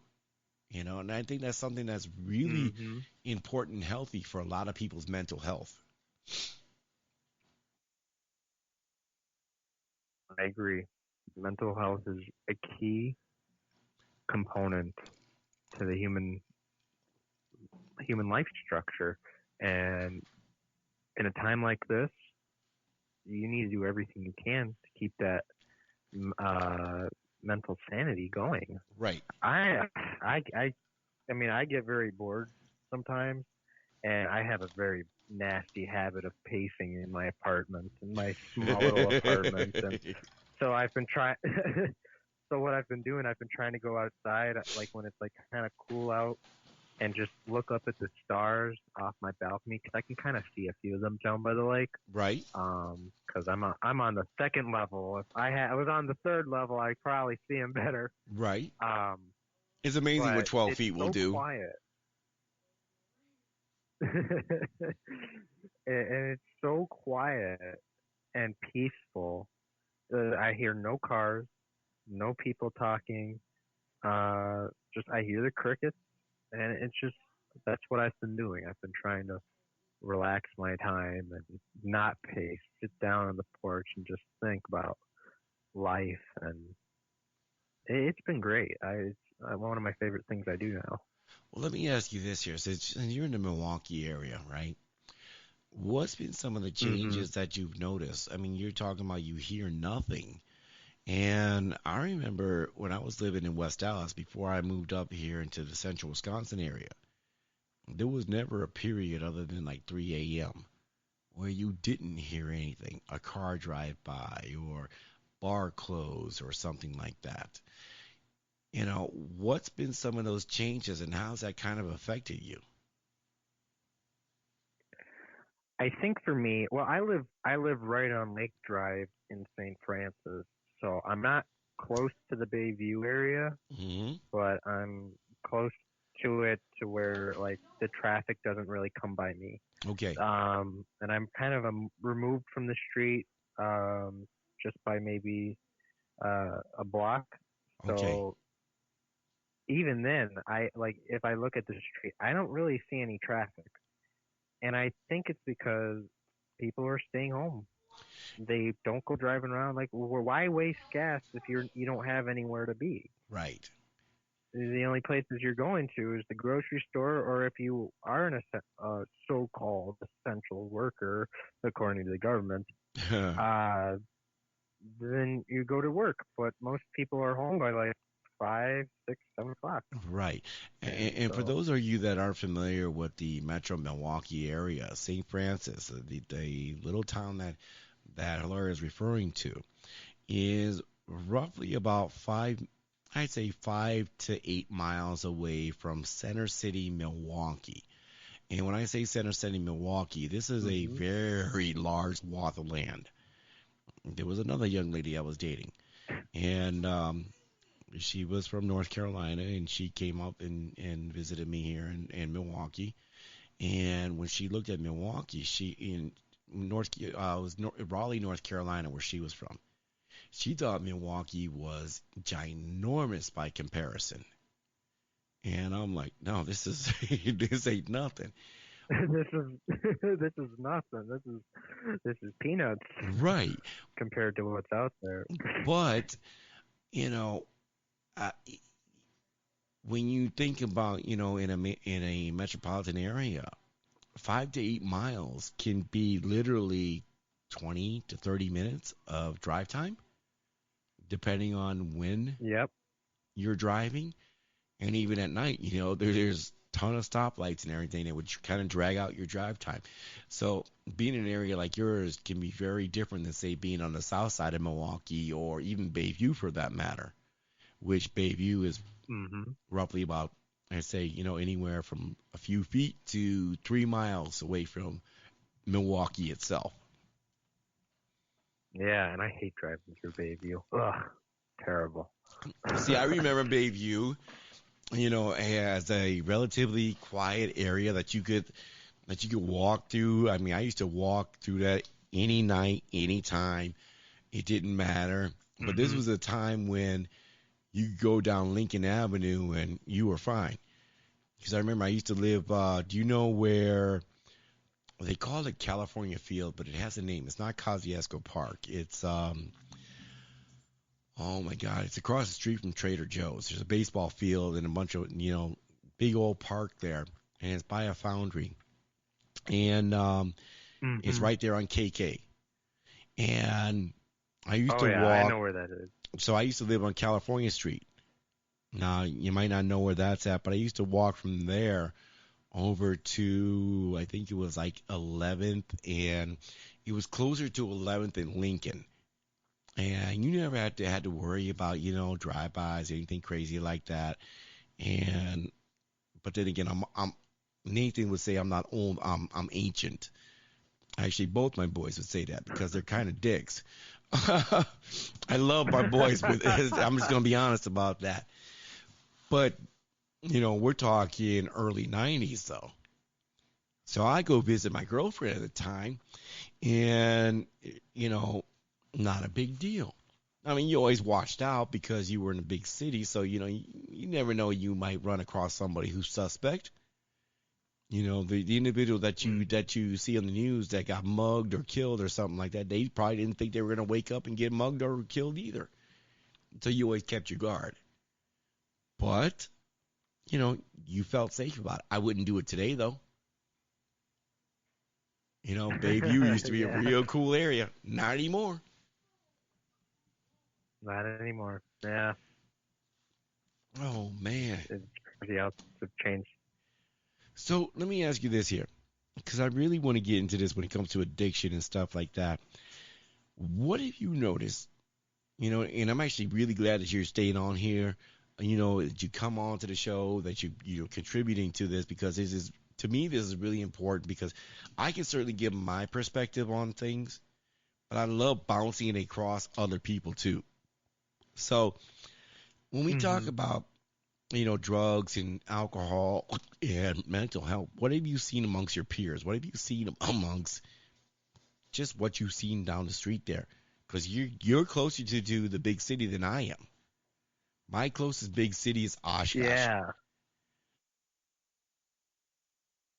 Wow. The thing that I find disconcerting with I would Oshkosh say- is that it's empty.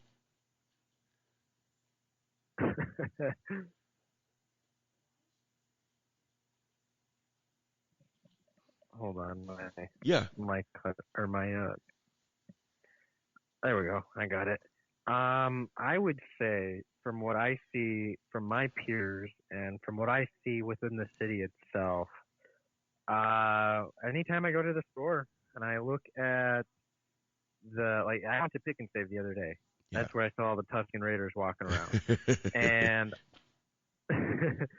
I saw there had to have been over 15 people standing in line in the liquor area Right. waiting to check out with cases of beer and alcohol, different kinds of stuff. So I think that this thing for people that like drinking, since that they're home more often Hmm. with their family, Right. not having to work or not knowing if they're going to work or having to live check to check whatever that they made Right. before this whole thing went down, it's stressful to them. And that's why they're taking up drinking more. And Mhm. people are breaking up left and right that I know of. People Really? that may have been cheating on their girlfriend or boyfriend may have been found out because they spend more time together Mhm. if they are living together. So it's creating stuff or problems. I think I heard that suicide was up within the nation, which is really sad because people shouldn't have to live like that. But I know that from what I see in the Bayview area, and this is where the leftists and the Democrats, the people that are the ones who argue to stay home and not do anything and just follow what the government says. These are the exact same people that are hypocrites because I see them all the time jogging, doing their exercise, running through the park, walking their dog, riding their bike. Yep. Listen, man, here, I want to do something. I want to take a quick break.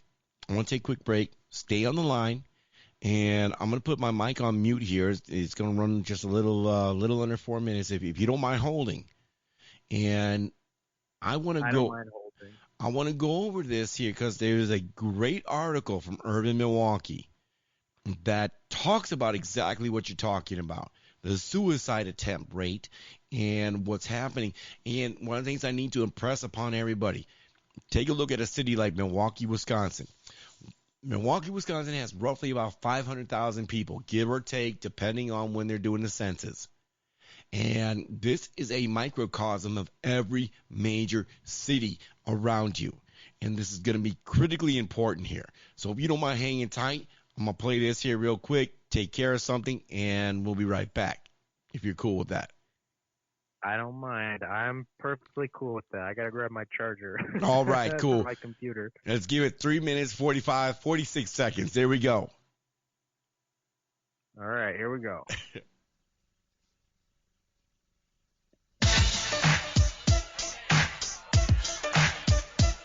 This is the Caramel Conservative Podcast on the GJRB Online Network.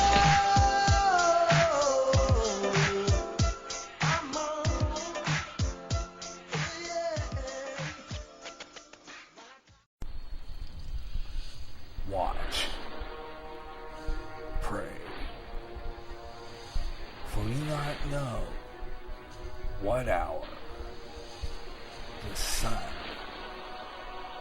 of God will return. Prophecy, New World Order, terrorism, economic collapse, wars, pandemics, Israel.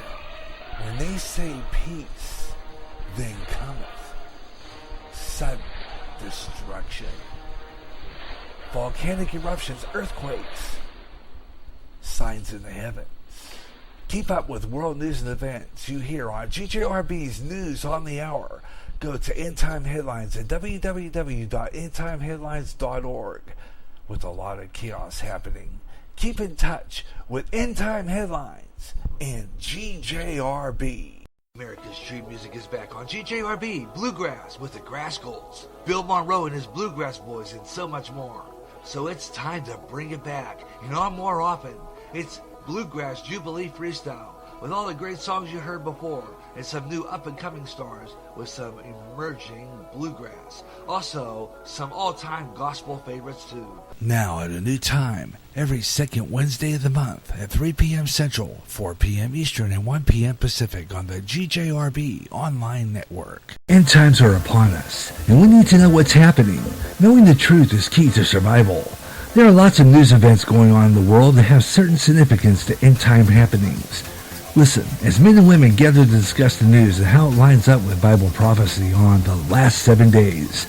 Recorded Thursday mornings and uploaded to go public at 12 o'clock noon Central and played every third Friday live at 1 p.m. Central on GJRB. Recently, the owner of Facebook had to face Congress over personal information on Facebook users. In addition, users were saying that their postings were being deleted. Getting sick and tired of your censorship and your data being used without your permission? Do something about it now. Come to MeWe, the internet social site that values your freedom. No more deleted postings. Make a step to freedom. Sign up today. It's easy. Go to www.MeWe.com. That's M-E-W-E. MeWe, the internet's free speech social site. And hello everyone, I'm Gary J. Russell on GJRB Online here on Spreaker, and coming up at 3 o'clock, it's the Gary Russell program, Saturday Extra. I don't know if Ben's going to make it on the program today, but we're going to do the show anyway. I get Ed Delgado into the show, maybe perhaps somebody else on here too. We're going to be talking a lot about some of the things going on this week. There's been some interesting things going on. We finally got our stimulus. We'll talk about that a little bit. Mine hasn't come yet. We'll talk about that. And snitches. We were talking about that, the Delgado program before this one. So we're going to kind of add on to that. And some more interesting stories. We'll also do a scroll through social media. And also play some music along the way, too. 50 minutes of nonstop talking music in the second hour. Join me live coming up next, the Gary Russell program, Saturday Extra, 3 o'clock, right here on the GJRB Online Network. It's going to be a great show. Hope you'll tune in. Oh.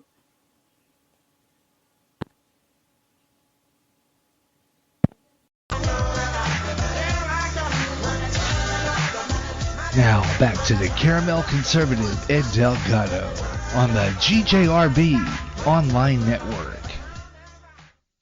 All right, we're back here on the Caramel Conservative Podcast, and we're looking at 10 minutes to 10 o'clock Central Standard Time. Kind of crazy, isn't it? Hilario, you still there with us? I am here. Hey, always here. I got a question, brother. Did you get to hear the music through the phone, or was it just through the through listening through the Spreaker app and everything? I heard it through the phone. Okay. See, that was one of those things, and this is where, I've been podcasting here about 5 years now, and I still don't know what the hell I'm doing, but I'm still learning as I'm doing everything, and I love to get to the point where I could still talk to an individual while not having that broadcasted out there. And I'm sure with what I have, I could probably do that, but I actually have to try to learn something, and it's crazy that way, but whatever. So we were just talking about just the mental health effects about everything and what we're seeing here from folks and the fear and everything generally going on with people around.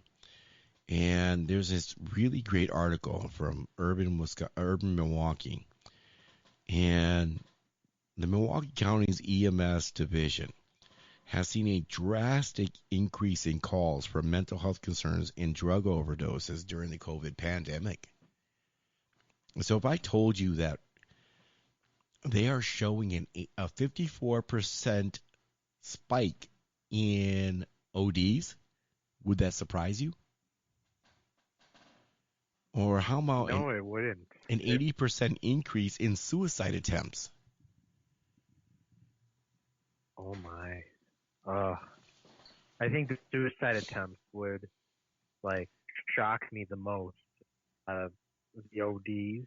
Right? But then again, people, what else is there to do?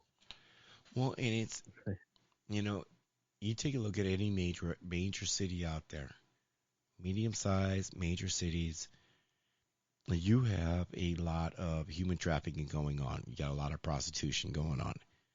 And a lot of these girls that are out there, they work for pimps and they're also addicts themselves. And even if they don't work for pimps, they're still addicts. And they go out there and they still try and turn their and get their fix, or as they call it, their medicine. And how many of them do you think are trying to hoard up, heroin or anything else like that and actually OD like that? Or the individual that's, just lost hope.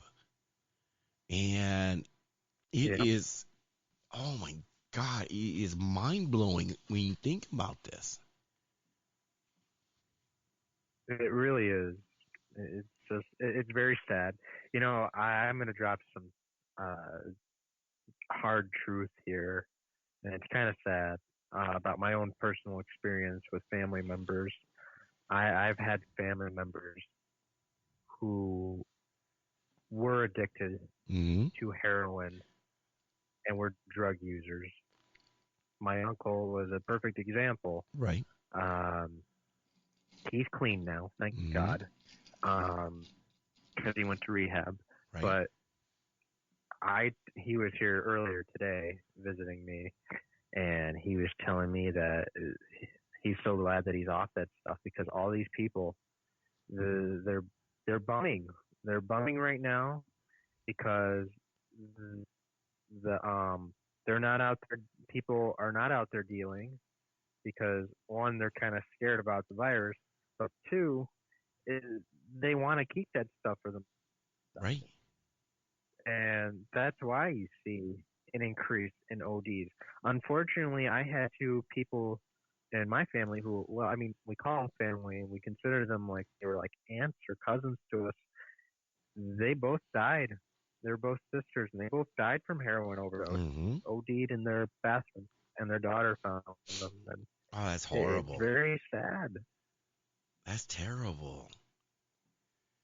So I had an uncle who, in the late 80s, mid to late 80s, he had to be mid 80s. Yeah, it was mid 80s. And I remember this. I remember it was like it was yesterday. And it was my father's brother. And this guy was a roughneck. This was when they talk about, he was the wrong nigga to fuck with, that was my uncle. You did not want to play games with him because he would whoop your ass. He actually spent more time incarcerated than he did outside of the penal system. And he was also an IV drug user. Now, my father was the youngest of his bunch. And I remember, I remember he, Junior was his name. And I remember seeing him. He was always cool with us. He, his nephews and stuff. He was always cool, Never had any sign of drug use or anything. But then again, we were children, so we wouldn't know track marks if we saw them. And he was an IV drug user. And he was one of those people in the mid 80s that had contracted HIV through dirty needles. And we saw him Wow. before he passed on. And, you know, you don't, a lot of people don't think about how this type of stuff affects you long term. But with these type of lockdowns, people are constantly seeking an escape, whether it's through the internet or it's through alcohol or it's through drugs. It is absurd how people are trying to find their escapism. And this is where I think we're finding folks that are ODing. We're finding folks that are, committing suicide. Hell, I've talked about stories where there was one dude who, and this is around your area, Northern Illinois area, where he ended up killing his girlfriend because he was afraid she had contracted COVID-19 and wanted to prevent her from contracting it.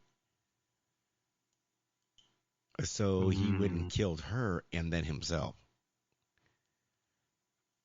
Wow. And that's not an isolated story. That's the worst Wow. part of it.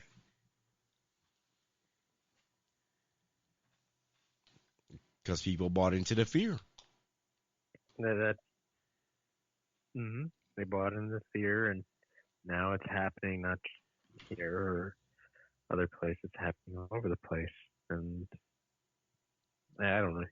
It's real sad. It's sad to see that people come to that point in their lives where they give up hope. There's nothing else that they can do. They don't see that there's any way that they can come away from it. It's like I always say I'm a big Star Wars geek, and Right.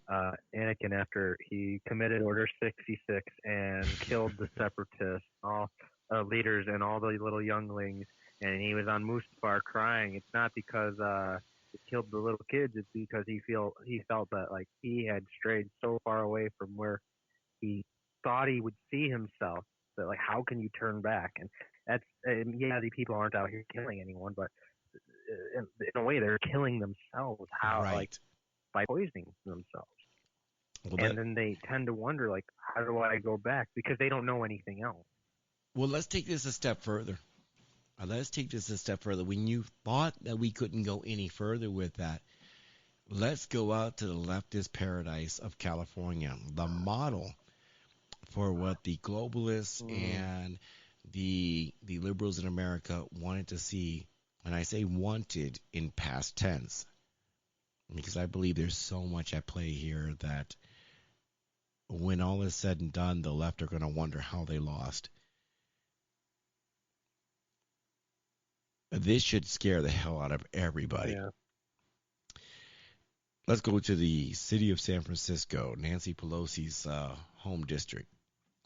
Did you know that the San Francisco Health Department, they confirmed this past Wednesday, May 6th, that the city was administering alcohol, tobacco, marijuana, and other substances like methadone, heroin, to some in quarantine in city leased hotels?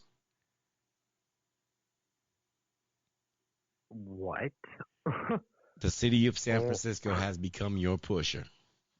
So let's preface this here. So one of the things that they did to try to help the homeless was to house them up in hotels.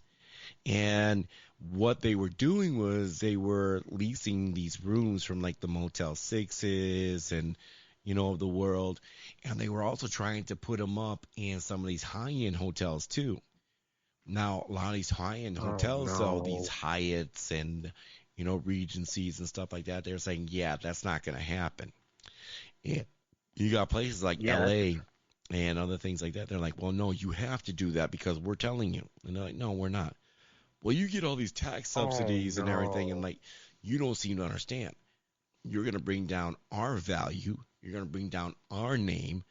And with not only that, but we don't just have people that come here and visit. We have long-term residents here. Long-term people that come there and stay. I'm so glad you brought this up. I don't mean to interrupt. No, go ahead.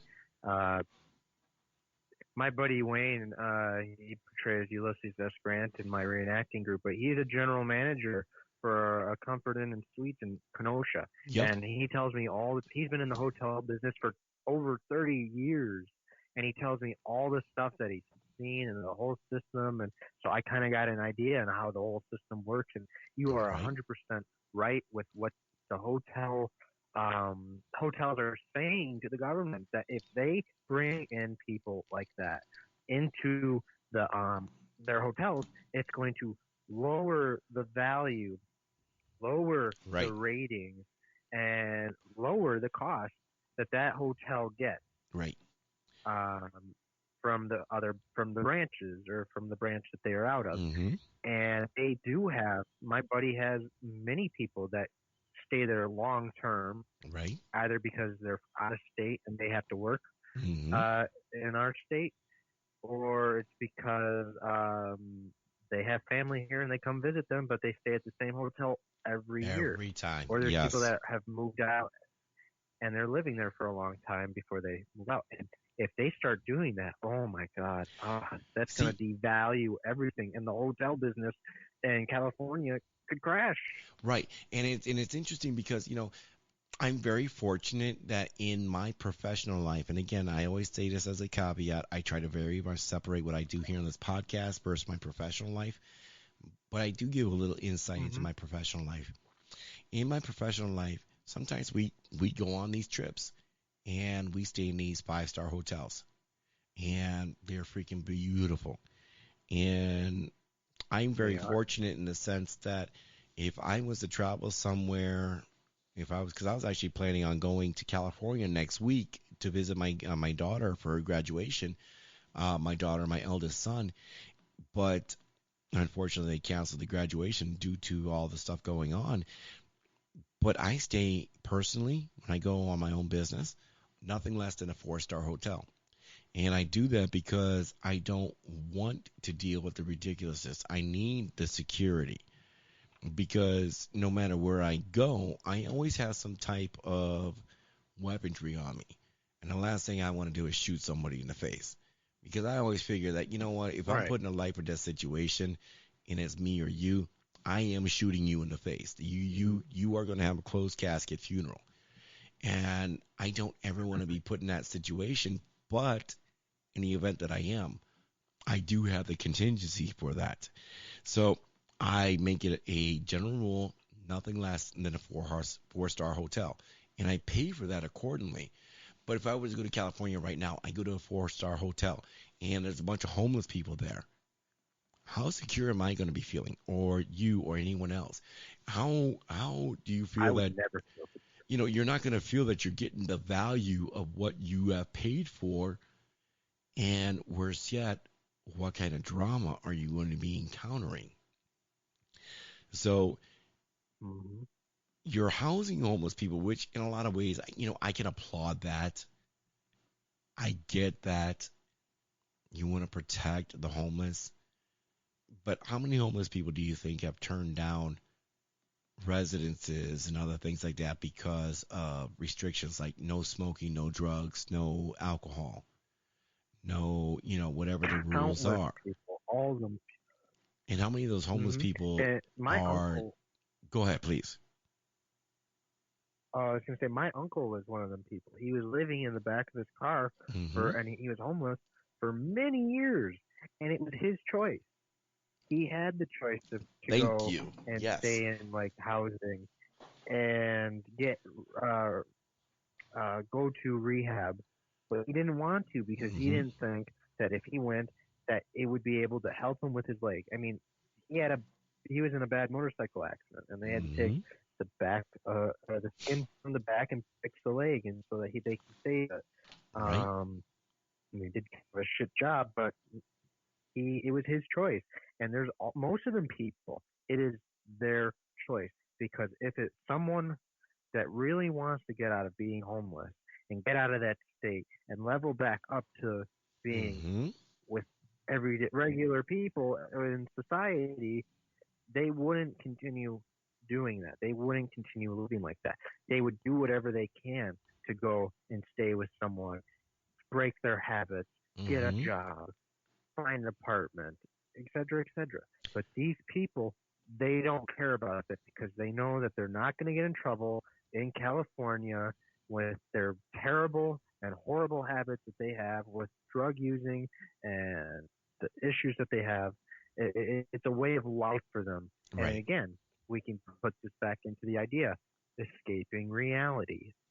But what I think is kind of interesting about this is that, you know, it's kind of like drowning at sea and somebody comes in to save you, the Coast Guard or lifeguard, whomever, and you are trying to drag them under. At some point, they're going to let you go. And that's kind of how it should be. Mm-hmm. But the way City of San Francisco is running this, they call it harm reduction. That we're going to go ahead and mitigate this, and we'll give the alcoholic their booze. We'll give the smoker, and I'm a smoker, and it's a horrible habit. I don't recommend anyone doing it. I smoke way too much, and I've done it way too long, and that'll probably be the thing that takes me out in the fullness of time. I'm well aware of that. And I will tell you and anyone else, addiction is a bitch. But the thing is, Mm-hmm. I actively know what I'm doing when I pick up a smoky treat. And the drug addict, they know that just the same. They want that fix. They want that little high. They want that, so to have that condone from an actual city, to me, is extremely, extremely disturbing. You know, it's the last thing I want to do when I go to a hotel is walk through the hallway to try to get to my hotel, and there's some junkie sitting there shooting up on state-sponsored heroin or Yeah. methadone or whatever the hell it is. Or asking for money so that they can support their habit, Right. their addiction. When I said this last week, yeah, when it comes to alcohol, and I love alcohol. Like I have a ridiculous love for alcohol. And the reason I do is not because I have to have it, is that I appreciate the artistry behind it. Everything from the moonshiners Mm. to the independent distilleries to the science behind it. And there's so many beautiful things when it comes to the various, vodkas and bourbons and whiskeys and gins and everything else like that. There is something for everybody. But when Mm-hmm. I drink to appreciate it. I enjoy it. It is that it's a relaxing agent. I know what it is. I also am very fortunate that I can't really get too drunk because my body just says, yeah, that's just not happening. And you end up, doing something that's just not very friendly in front of the porcelain goddess. And I'm not a fan of kneeling before her. So when it comes to that, I like to avoid that. I just like to enjoy the artistry behind it. It's kind of like, when you go to a phenomenal restaurant, you get that beautiful steak. Why do you continue to go there? You enjoy the artistry that the chef does with that piece of meat. To Yep. me, it's no different. But for the alcoholic that needs to be static, I need to drink a fifth just to be normal. That's not cool, just to get through your day. Right. So to me, those are bigger problems. All you're doing is enabling people. You're not helping them. This isn't really harm reduction. It is enabling. And I It's think, increasing. mhm, What was I going to say? Increasing um, their chances of losing their what they should value, their own life. I guess. one, it's I don't know interesting the that you exact would phrase. say that, the value. I use this phrase quite a lot, and I will continue to use it just because it's beautiful. And the origin of it comes from the author of Starship Troopers, which we talked about earlier tonight. The teacher there, Yes. Mr. Ratchak, he said, something given has no value. And if you're just giving your freedom, if you're just giving cleanliness, of spirit, of body, of soul, of alcoholism, it has no value. You have to want it. You have to Mm-hmm. want to try to get yourself clean. You have to want to clean up your act. You have to want to be something more than what you really are. And this is kind of one of the key tenets of my particular podcast. You really got to want to become the best version of yourself you can be. And by allowing somebody, it's a sad reality, but I almost think that, and you tell me if I'm wrong, I almost think that the natural state of many people is to be dependent upon somebody else. It is to be subjugated. Kind of as Loki had said during his, little speech in the first Avengers movie. It is a natural state of man to be ruled. Mm-hmm. Dennis Yep. Prager talked Yep. about this, that, Oh my God. only few people have the innate desire for freedom, for liberty. And we've gotten spoiled over the years. Oh my God. Yes. Go on. I know you got something deep to say. Break it down, brother. You are 100% correct on that. People, it's their, it goes all the way back. Oh man, I love this history. This is such a great podcast, by the way. Thank you. But history shows the fact that mankind always is looking for something to depend on, Mm-hmm. a higher structure than their own. You can look at it in religion. People look Mm-hmm. to God Yep. to ask for help on the stuff that comes for them. And instead of, I'm not saying that I get people you. use God as an excuse, but some of them do. They do. Some of them use Yes. God as an excuse to blame their problems on.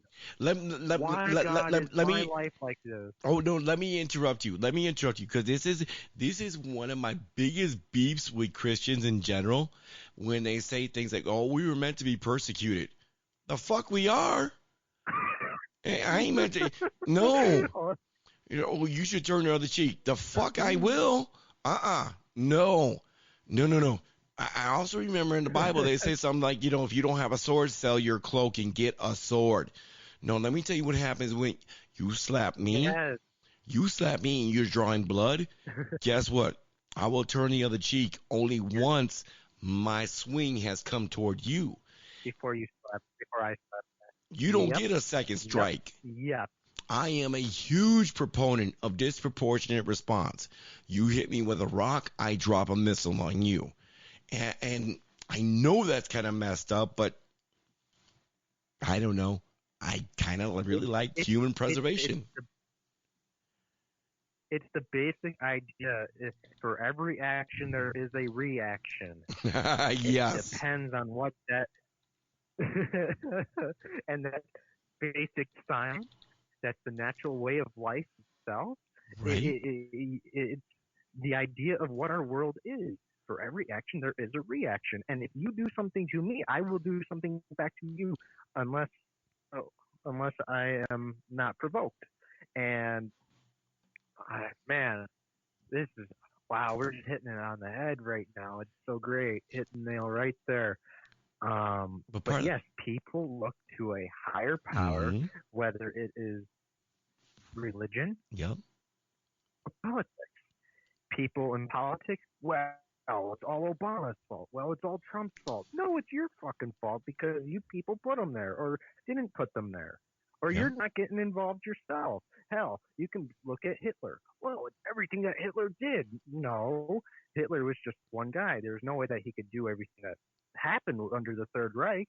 That was because the people blindly followed him and then they blamed him for everything. No, no, no, no. You people got him in there. He selected the certain people to help run the Reich. Yep. And you people allowed it. You didn't stand up. You didn't say anything. But now you're going to automatically blame these people? No, you're to blame too. And people use that. They want to be led. They Yep. want to be ruled. They want someone else to do their bidding so that they don't get their hands dirty. Well, did you ever see the movie V for Vendetta or read the graphic novels?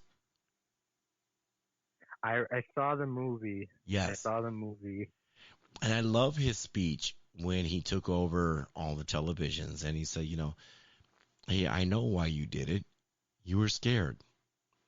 I don't blame you, but Hmm. you know, you're looking to see who to blame, and there are certain people more culpable than others, and they'll be dealt with accordingly. But if you really want to go find the source of the blame, all you need to do is look in a mirror. And even today, and one of the things I love about what we do here in the show is we tie it all together. Everything from the addiction cycle to VR to what we talked about on the onset. It really comes back to the fact that people look for security. And maybe ultimately it goes to what we had said just a few moments ago. There's only a few people here in the world, by few, probably a few billion, and these are the ones that lead you to liberty, that lead you to freedom. And more people are willing to go against what Benjamin Franklin said. Those that would trade their essential security, essential liberties for essential security deserve neither. And that's what people are looking for Hmm. today. The people wearing the face masks, the people that are going out there snitching, the people that are, they want security and they're willing to give up everything to get it. And that should scare the hell out of everybody. Sadly, it doesn't, It though. should. Definitely should.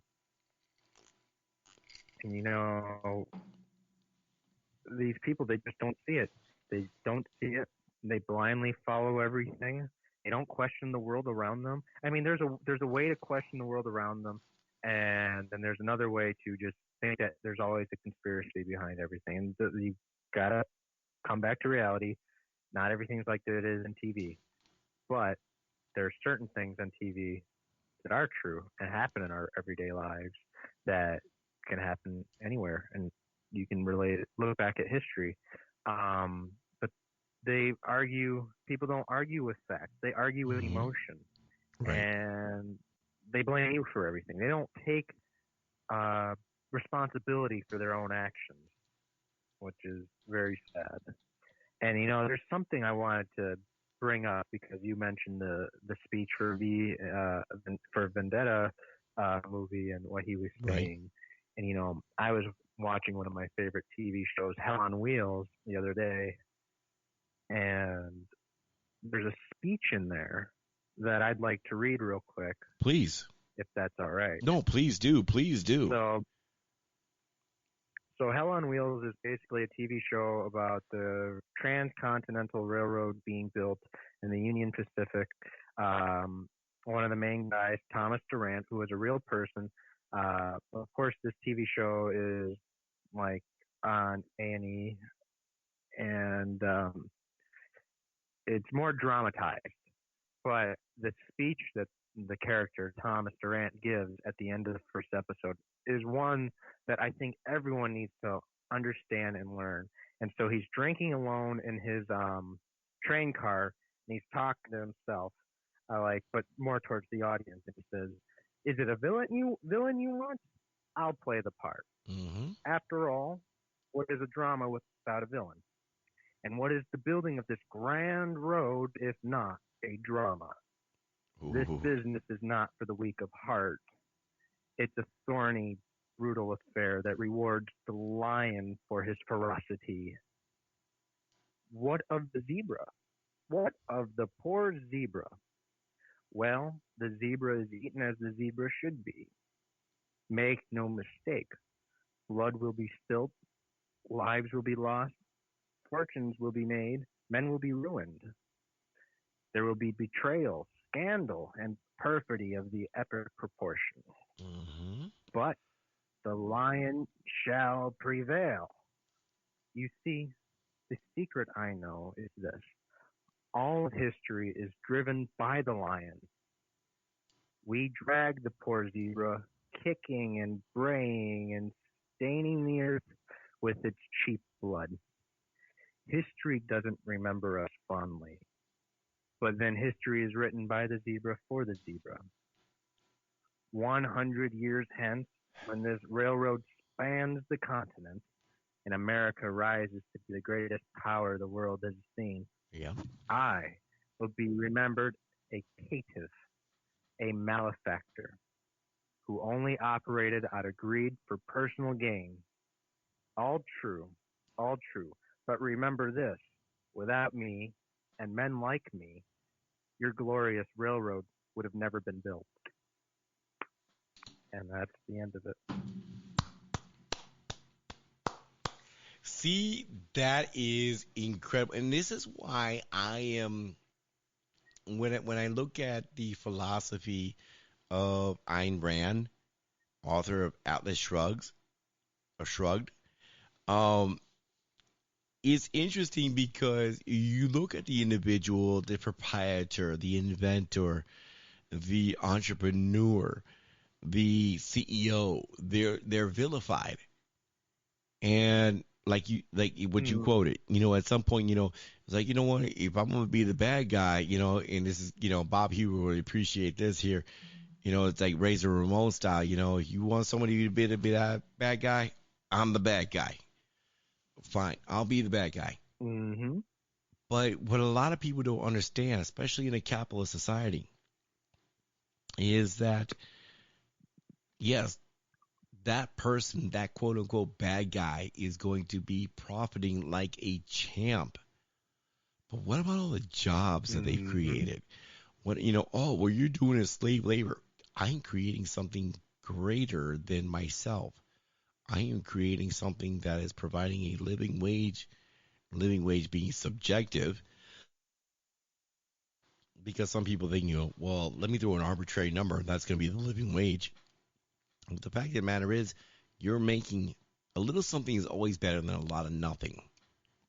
And most people don't want to understand that. They just think the person at the head is making all this money, and of course they should, because you know what? Let's look at scarcity. Scarcity creates value. History teaches us that. Everything from tulips to potatoes to, AI to you name it. Scarcity, creates this value. The tulip one is just probably the best. If you ever get a chance to look that up, you got people, selling their houses for one tulip bulb, and all of a sudden that crashes it. But what I think is funny is that the same people that will vilify the entrepreneur, the CEO, the mogul, if you will, they will never get a job from anybody who's broke or unemployed. Because the broke and unemployed can't do what the mogul can do. And I believe that what you just quoted summarizes that beautifully and eloquently. I agree. It's when I first heard that speech, I was taken back. Like other people, oh, he's just talking. I was like, no. One, I mean, he was basically setting up the rest of the TV show, saying what you're going to see in the TV show, and I was like, holy shit, that's beautiful. Right. Because you can take that and, like you said, relate it to our everyday lives and the people, the people that are like you and me, maybe not us, but people mostly on the left. They look at the entrepreneur. They look at the business tycoon. They look at someone like Trump, President Trump, with his business. They vilify him all the time. They make him seem like he's the goddamn emperor from Star Wars. And he's for providing a service to everyday people and jobs for everyday people. And I'm so glad that you brought that up. The idea of Trump the tyrant, because and we're gonna get into this probably later on. You know what? You and me, I'm gonna get together with you offline, and I'm gonna shoot you my own personal number, And I'd like to do just an entire show with you tomorrow. I mean, shit, we did most of it tonight, but let's do the entire thing next Tuesday. Because when we take a look, because I'd love to take a look at what's happening here in Wisconsin and whether or not we're going to open up or not. And we'll talk about, the 5 people thing. Tony Evers, what an idiot. Let's get 5 people in a store. Yeah. Can't even cover the overhead. But I'd love to go over that because the beauty of what Trump is doing. There's a gentleman down in Texas that I used to go onto his podcast when he did a podcast, and he was a little misguided. His whole belief system was that I'm going to do 4 or 5 episodes, I'm going to blow up, and I'm going to make money. You don't work like that. Anybody who thinks that, you're misguided. Because whatever you do today, you're planting seeds for what you harvest years down the road. But his belief was that Trump was a complete idiot. And I don't know if you know this gentleman, and I love this guy. His name's Ian C. Jordan. If you see him on social media, he's a friend of myself and Paris Prokopis. And I think Ian's a little misguided as well, too. But a lot of people don't see Trump for what he really is. Trump is the Muhammad Ali of politics. He literally will rope-a-dope you. You think he's going to come in with that left hook, and then he clocks you with the right. If you think he's going to hit you with the right, he's going to get your rib cage with the left. He's going to get you. Exactly. It's not a matter of will he get you. It's a matter of how he gets you. Because he is going to get you. And when we take a look at what all this tyrannical talk is, Trump is a tyrant. Trump's not the tyrant. Because he's the worst tyrant I've ever seen. Well, because he saddled back and he said, I'm going to leave it to the governors. And the governors are the ones that are enacting the tyrannical. Thank you. Yes, sir. Yes, sir. They are. He's letting them. He's basically saying, okay, so the idea, the way I see it, he is the head of a company. He's running the country like a business. Yes. You have a bunch of people that are underneath you, like your board of directors, and he's the CEO, of course, and the board of directors handles all the other stuff that gets passed down from the CEO. And basically, they're unhappy with him and with the way he's running things, and so he's allowing them. He says, all right, at the board meeting, all right, I'm going to step back. I'm taking some time off. I'm still going to be here, but I'm going to let you guys handle it. And if you don't like the way I'm doing it, all right, do it your own way. Right. And then we will see the results at the end. See you at the finish line.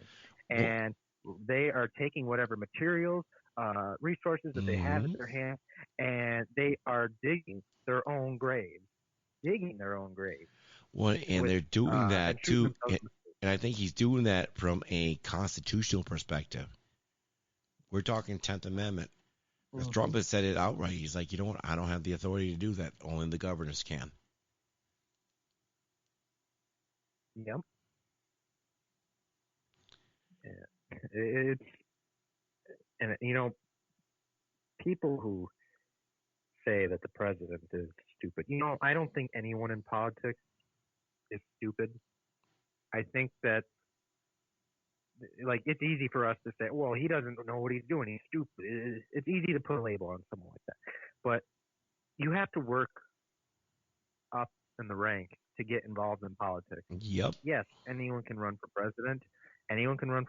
Yeah. But you need to gain the support of the people and learn how to win those electoral votes in order to win. And that does not take someone who doesn't know anything. You have to know at least something. Maybe your ideas sound stupid to other people because they haven't been introduced to those ideas or those concepts because they've only had one sort of ideal system based off of school, family, whatever it was, told to vote for Democrats just because that's what the family has done for years. So for people to say that Trump is stupid, they are 100% wrong, because you can't be stupid and run the country. Well, it You is. may have bad ideas, that like policies, Mhm. which happen, but in the end, you know what you know, and so you're doing the best you can. Let me go back about 8, 9 years, and I'm gonna go. I'm Mm-hmm. gonna use the Wayback Machine here. No, that's not the Wayback Machine. Let's use the Wayback Machine. Ah, there's the Wayback Machine. Okay, so There let me we go go. back. I gotta use the Wayback Machine, you know.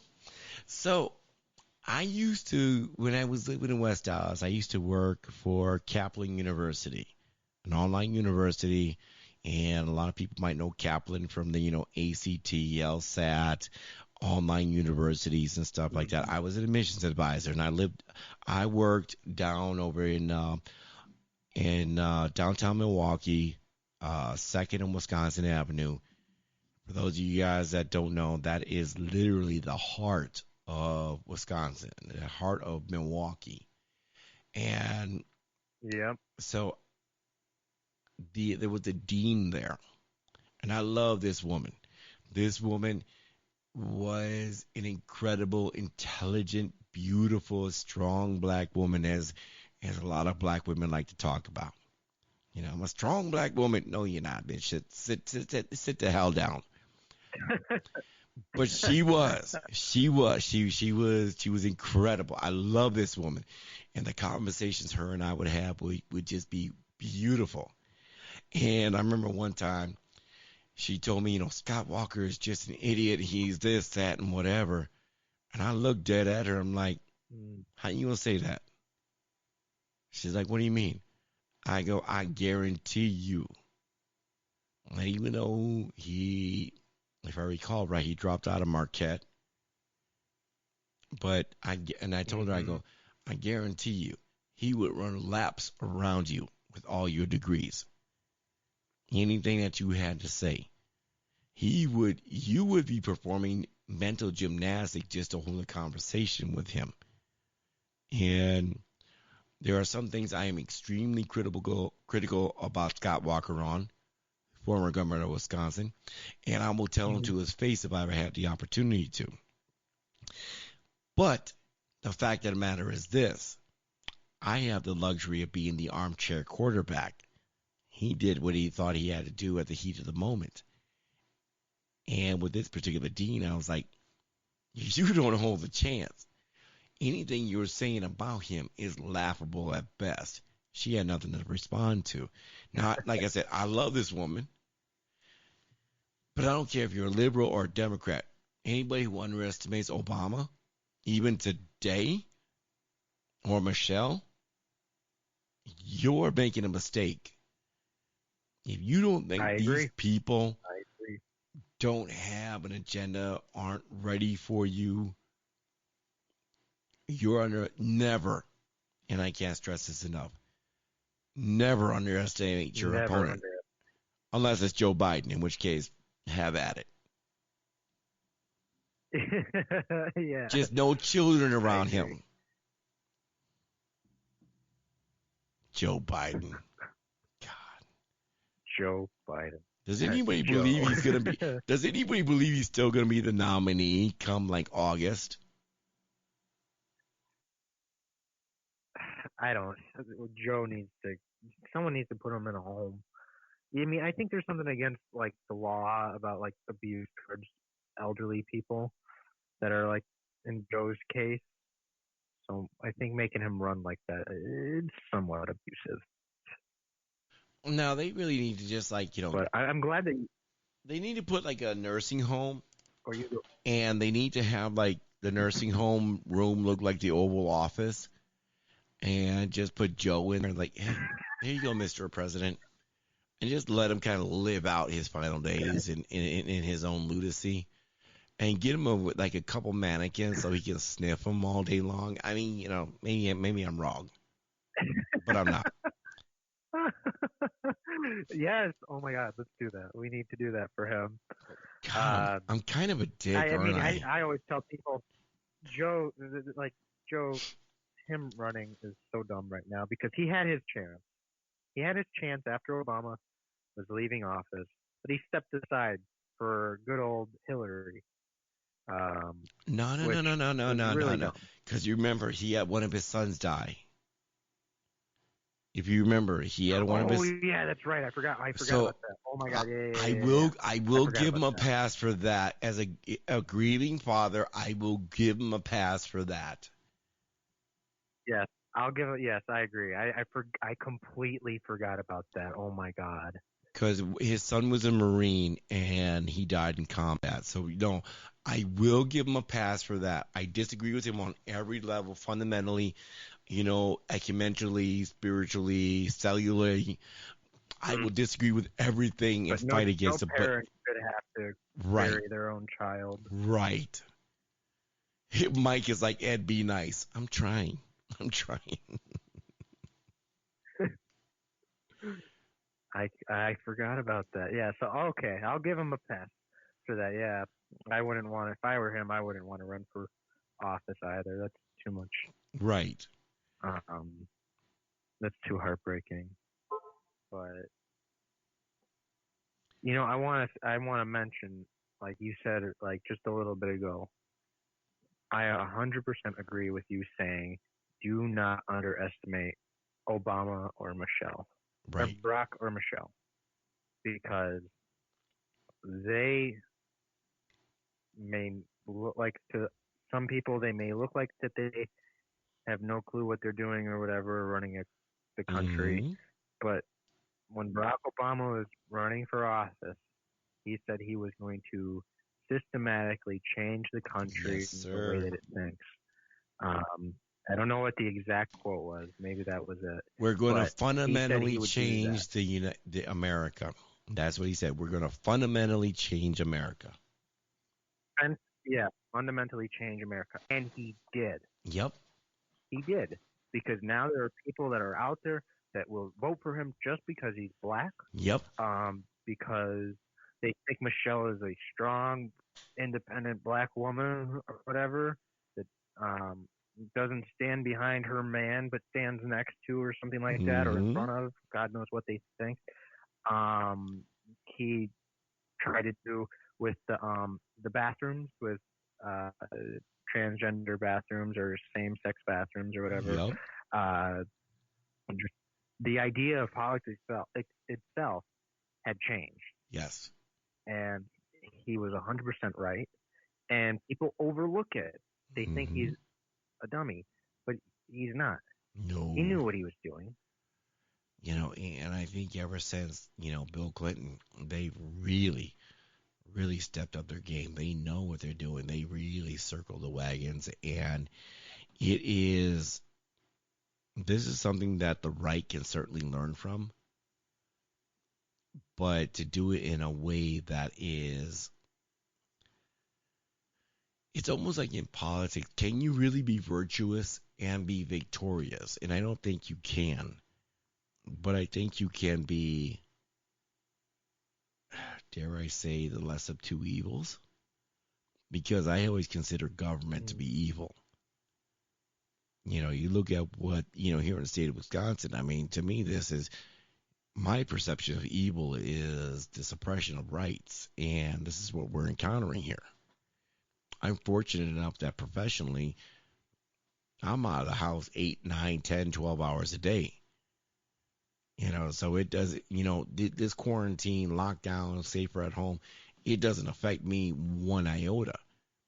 After 5, 6 o'clock at night, I don't Mm-hmm. want to see anybody. I'm just like, I'm done. I'm out.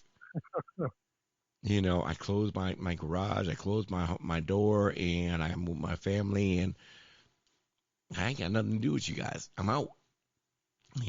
For a lot of people, that's not the case. So I mean, in that sense, perception is reality. Oh, Mike, I'm not even going to go into the Michael Michelle thing.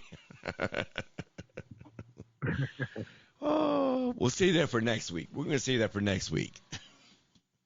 Yeah, that's a Are you whole looking in the different chat room? topic. I'm looking at it right now. Oh my God. You see, I was one of them people that would joke around saying, Michelle's a man, Michelle's a man, but I only did it jokingly. I know that she's a woman, but it's sure fun to joke around about. I'm just saying nobody's seen a pregnant Michelle Obama. That's all. Well, I wouldn't want to see a pregnant Michelle Obama either. She's just a scary tall woman. She's I'm sure she was beautiful 20 years ago. I'm sure. Yeah. 20 years ago, I'm sure I was beautiful, but as young Jen would say, I got a face for radio today. Listen, brother. Listen. So we're looking at 10:42 p.m. Central Standard Time. I got to close this out, but like I said, I want to get together with you. I'll hit you up on, DM you, and I'll give you my number. And what I want to do with you next week, let's put together a show together. Let's get 3-4 topics. All right. Your choice. 3-4 topics, my choice. Let's throw them together, and whatever comes of it, comes of it. And let's just kind of let it roll, because I think we got something pretty good going here. You got a great perspective, especially working for Trump victory. And, this kind of gives us an opportunity to kind of evolve into something really special, because while we do let a few 4-letter words kind of fly, we're not kind of being gratuitous. Mm-hmm. We're not being over the top. We're using those words to kind of emphasize the point that we're bringing across here. So I'd love to see, kind of get your perspective and take it offline. Get your perspective, see where you would like to see something like that go, and just kind of take it from there. I would love that.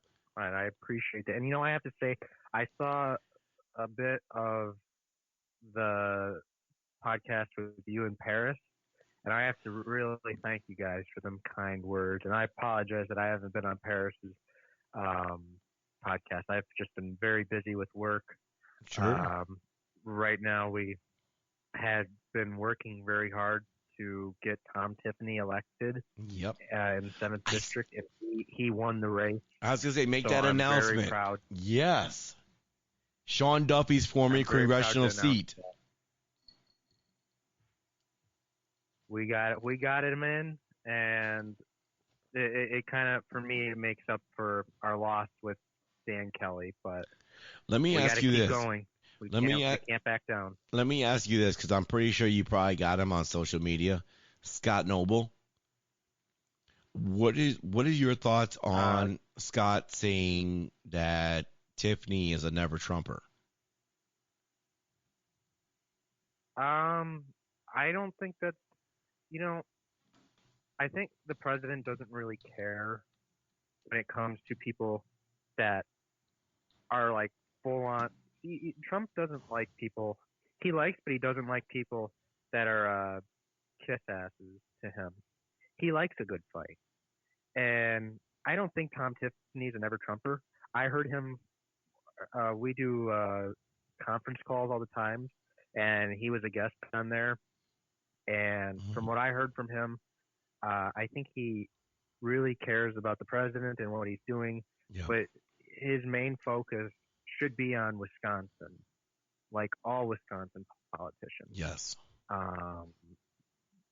Because let the president and the state senator or the U.S. senators worry about what goes on in Washington and the rest of the world and the country.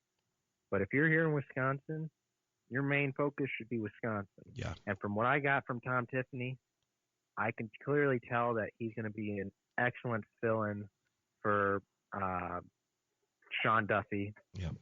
And my cat's just knocking over pictures and stuff right now. Yeah, it happens. So that statement that guy made, I think is ludicrous, and he can go pound sand for all I care. Well, and I know, Scott Noble's got his, political aspirations and everything else like that, but, in he himself, he's an entrepreneur and like, but I think it's easy to start, throwing out the names of the never Trumpers and everything else like that. But, we can certainly, continue that discussion, next week for sure, and like I said, I definitely want to take this offline because I think we got something good here. There's a lot of stuff we can work with, just kind of, like I said, the back and forth is incredible. So I definitely want to work with that. Oh yeah, I agree. It's gonna be great, and we're both caramel conservatives, I guess I you know, can say. man. I might have to rethink that, Might have to call it like, Twix.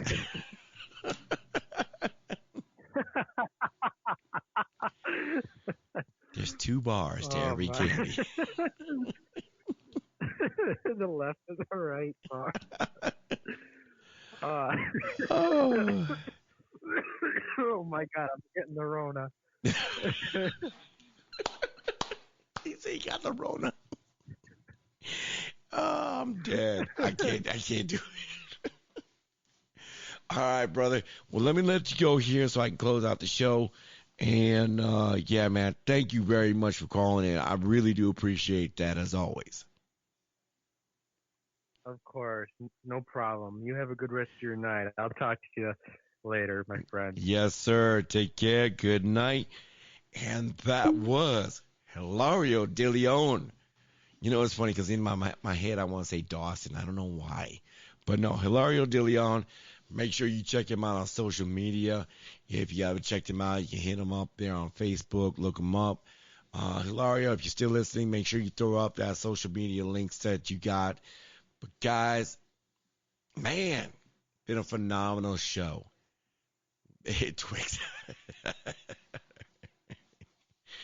And yeah, that just kind of came off the top there. But listen, I want to thank you guys here because I really appreciate y'all. I know we got folks listening out there in Japan and Canada, New Zealand, the Philippines, Japan. Japan's representing like a champ. Gotta love that. We got some of the Nordic nations out there. And, of course, Iowa's representing strong. Wisconsin. We got New Jersey, Georgia, surprisingly. And I really do appreciate you guys making some time out of your day, one time a week, to be a part of ours here. So this is really, it's a big deal to me because, I put this out here. I give you guys my input, my thoughts, and I love to hear guests and everything else. Chat room, as always, I want to thank, Brother Mike Myers from the Radio Hope. Make sure you check him out every morning, 8 a.m. Central Standard Time. Brother Gary Russin. I know he has the Saturday Extra. He's got that every Saturday, 3 p.m. Central Standard Time. Brother John's an incredible human being. Make sure you check out OBFSU. In the Belly's Blast, Light Will Shine. Bob Huber, I know Bob put out a show earlier tonight. I haven't had a chance to listen to that yet. Anyone else that I missed? Alex Garrett. God, I can't forget him. Make sure you check that gentleman out there. He's got all kinds of great guests. Everything from doctors dealing with, the coronavirus and the CDC out there in New York. Alex has a phenomenal perspective and great interviews. You want to make sure you check him out. And as always, come out, check out our website, plusultramedia.com. This is where you're going to get all our past podcasts, all that good stuff, the blogs, everything else that's to come. And on that note, remember, guys, it is a scary world. This is true. But understand this and understand it in no uncertain terms. You too can become a hero. That's right. You can become your own hero or be the hero that somebody else needs in their time of distress, in their time of need. This is important. Go out there and become the best version of yourselves you can be. Be the exception and not the rule. Help somebody else because God knows you might need that help some point in the future too. Thank you guys all for being a part of the show. I seriously cannot thank you guys enough. Go out there, and become the best version of yourselves you can be. Thank you. God bless you. God bless the United States of America. And I am out.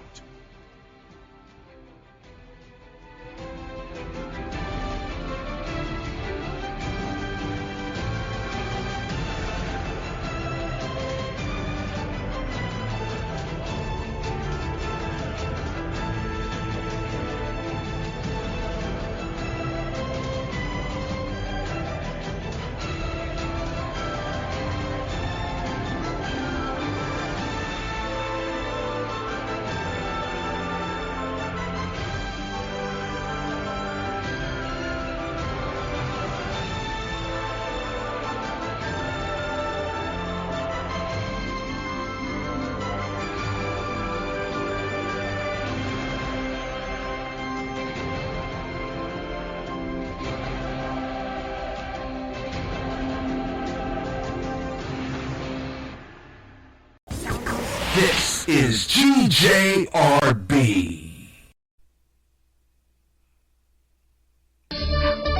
Good evening, Houston, USA. Good morning, London, England. Good afternoon, Brisbane, Australia. G'day, world. Here we go.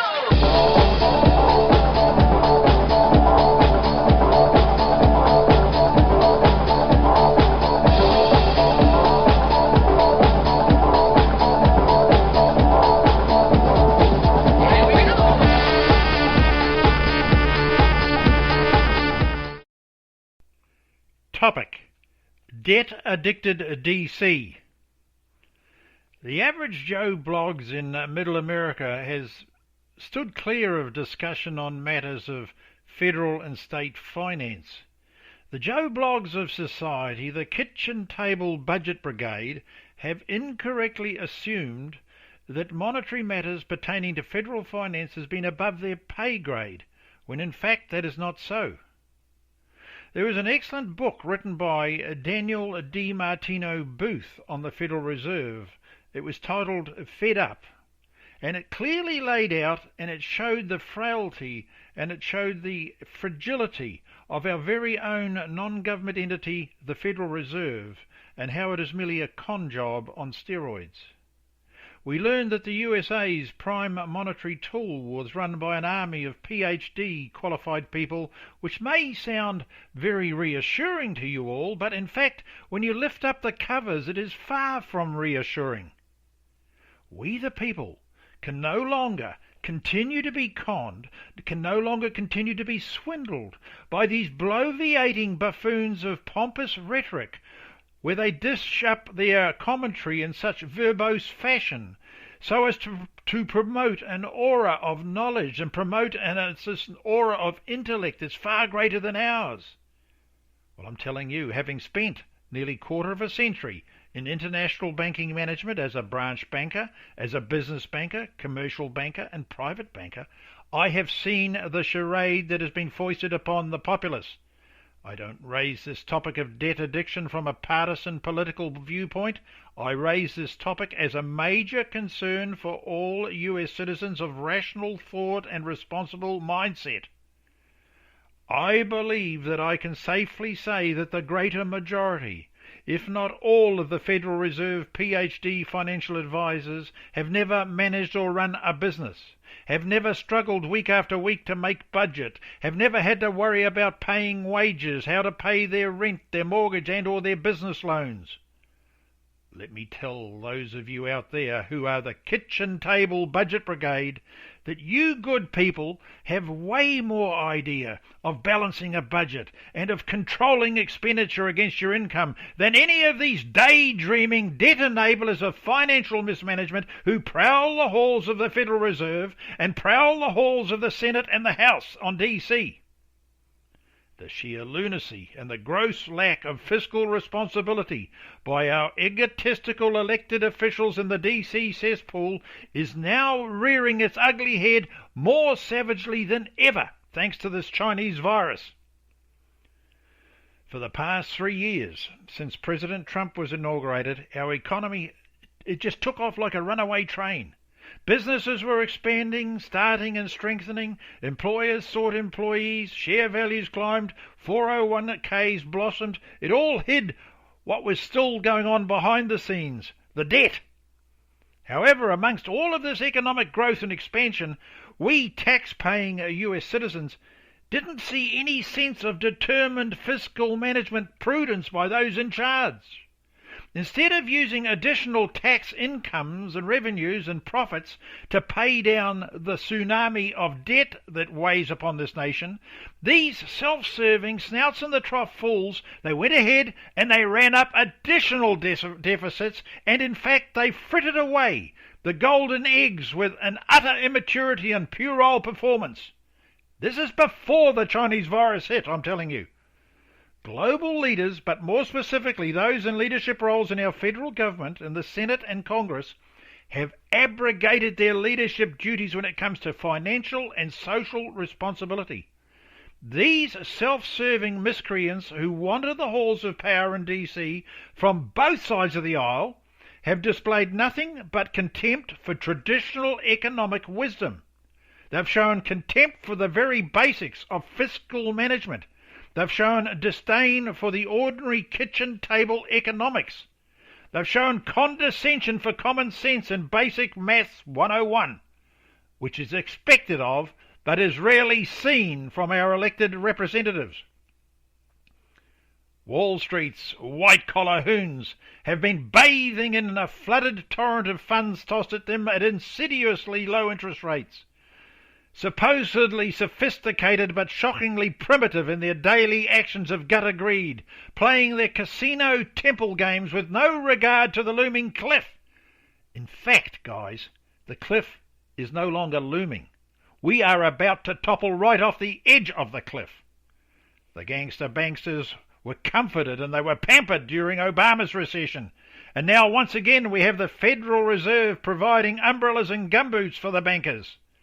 We've got to start showing some adult monetary maturity where we begin to wear big man's pants, because this frenzied mania of, oh, that corporation is too big to fail, has to stop. The antics and the numbers that are coming out of Wall Street and the stock market are no longer a true reflection of any financial valuation models. They're not a mirror of any price reality, nor are they meaningful of any monetary metric.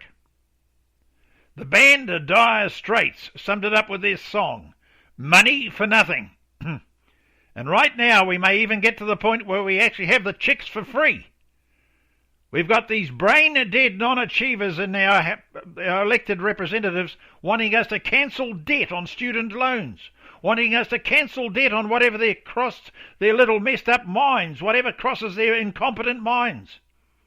And with the current and the future stimulus packages that are being paraded out there at this time, we have these self-centered members of the palm-greasing club within the DC cesspool who are simply looking after their corporate donor buddies at the top of the mega-wealthy tree. This is merely a band-aid for Middle America. It's a band-aid for Middle America. Business loans are still going to be due and they're still going to be owed. Home mortgages are still going to be due and they're still going to be owed, regardless of how long you put them off. And 3 months in a person's financial life is nothing. Americans have been so spoiled for so long, they've got no clue what frugality is. As this financial downturn hits the man in the street, there will be a sudden realization of just how serious this scenario is. Because generally speaking, Americans have never had to worry about prudence and thriftiness. Their mindset has been one of, you want it, you get it. And the powers that be in Washington, they've always wanted Middle America to run wild with their credit cards, run wild with their auto loans, their home mortgages, earn more, spend more, earn more, borrow more. That spinning hamster wheel of financial idiocy. It's amazing how both the Republicans and Democrats can suddenly be in lockstep over adding trillions to our debt. I'm not talking millions or billions, I'm talking trillions to our debt. It was a 23 trillion debt before the financial crisis we're in right now with the Chinese virus. We're going to be hitting 30 trillion by the end of the year if we keep going at this rate. In the dreamland where these elected egotists unhesitatingly pour money down the drain without pausing for 1 minute to think, how are we going to pay for this? The twisted thought process in the DC cesspool manages to generate funds for every half-baked issue on the planet, but it doesn't give a millisecond of thought to good old kitchen table housekeeping and budgeting of how do we pay? How do we pay? DC has now instructed this non-federal entity called the Federal Reserve to pay out these massive sums of monies, and right now it's a one-way directive to the Fed. It's a one-way directive. Pay this money, just go ahead and pay out this money. But I ask you, where is the most obvious of the additional and opposing instruction? How are we going to pay for this? Right now it's more of this spend mentality, and not one thought has been given by our elected reps as to how we're going to pay for that. Where is the offset to the spending, I ask? Americans often speak of liberty. We revel in the words of freedom and liberty and happiness.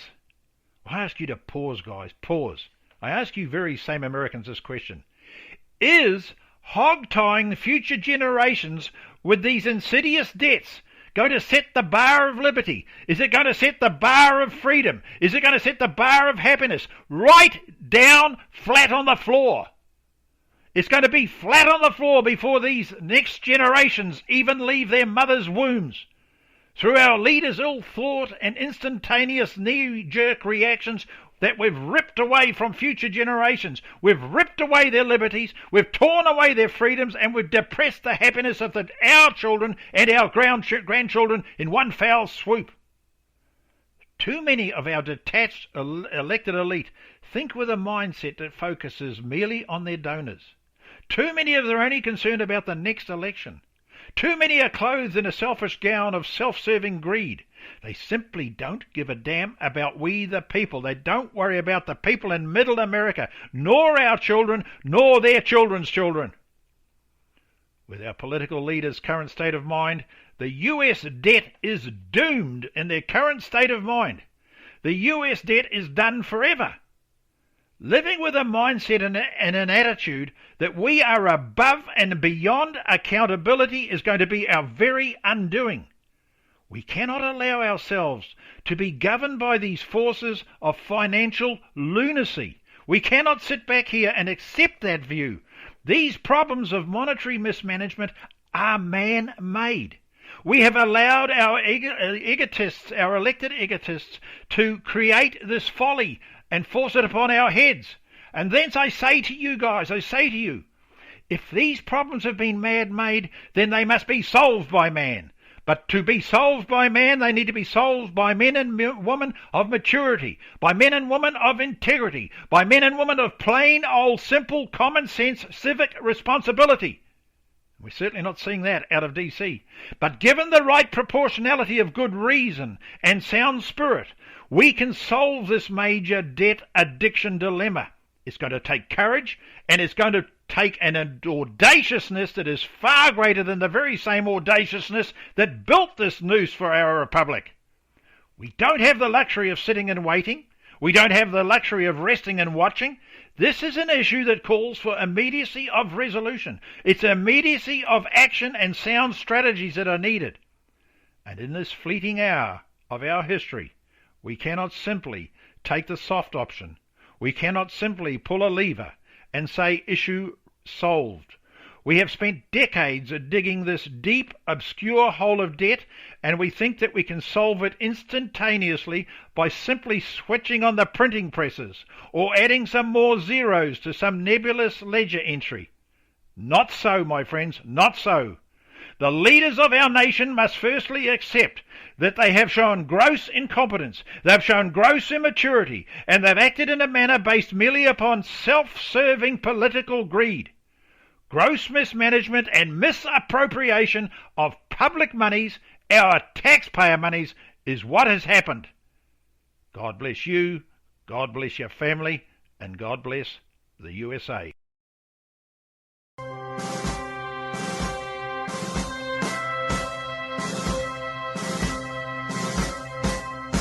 I will support and defend the Constitution and the laws of the United States of America against all enemies, foreign and domestic.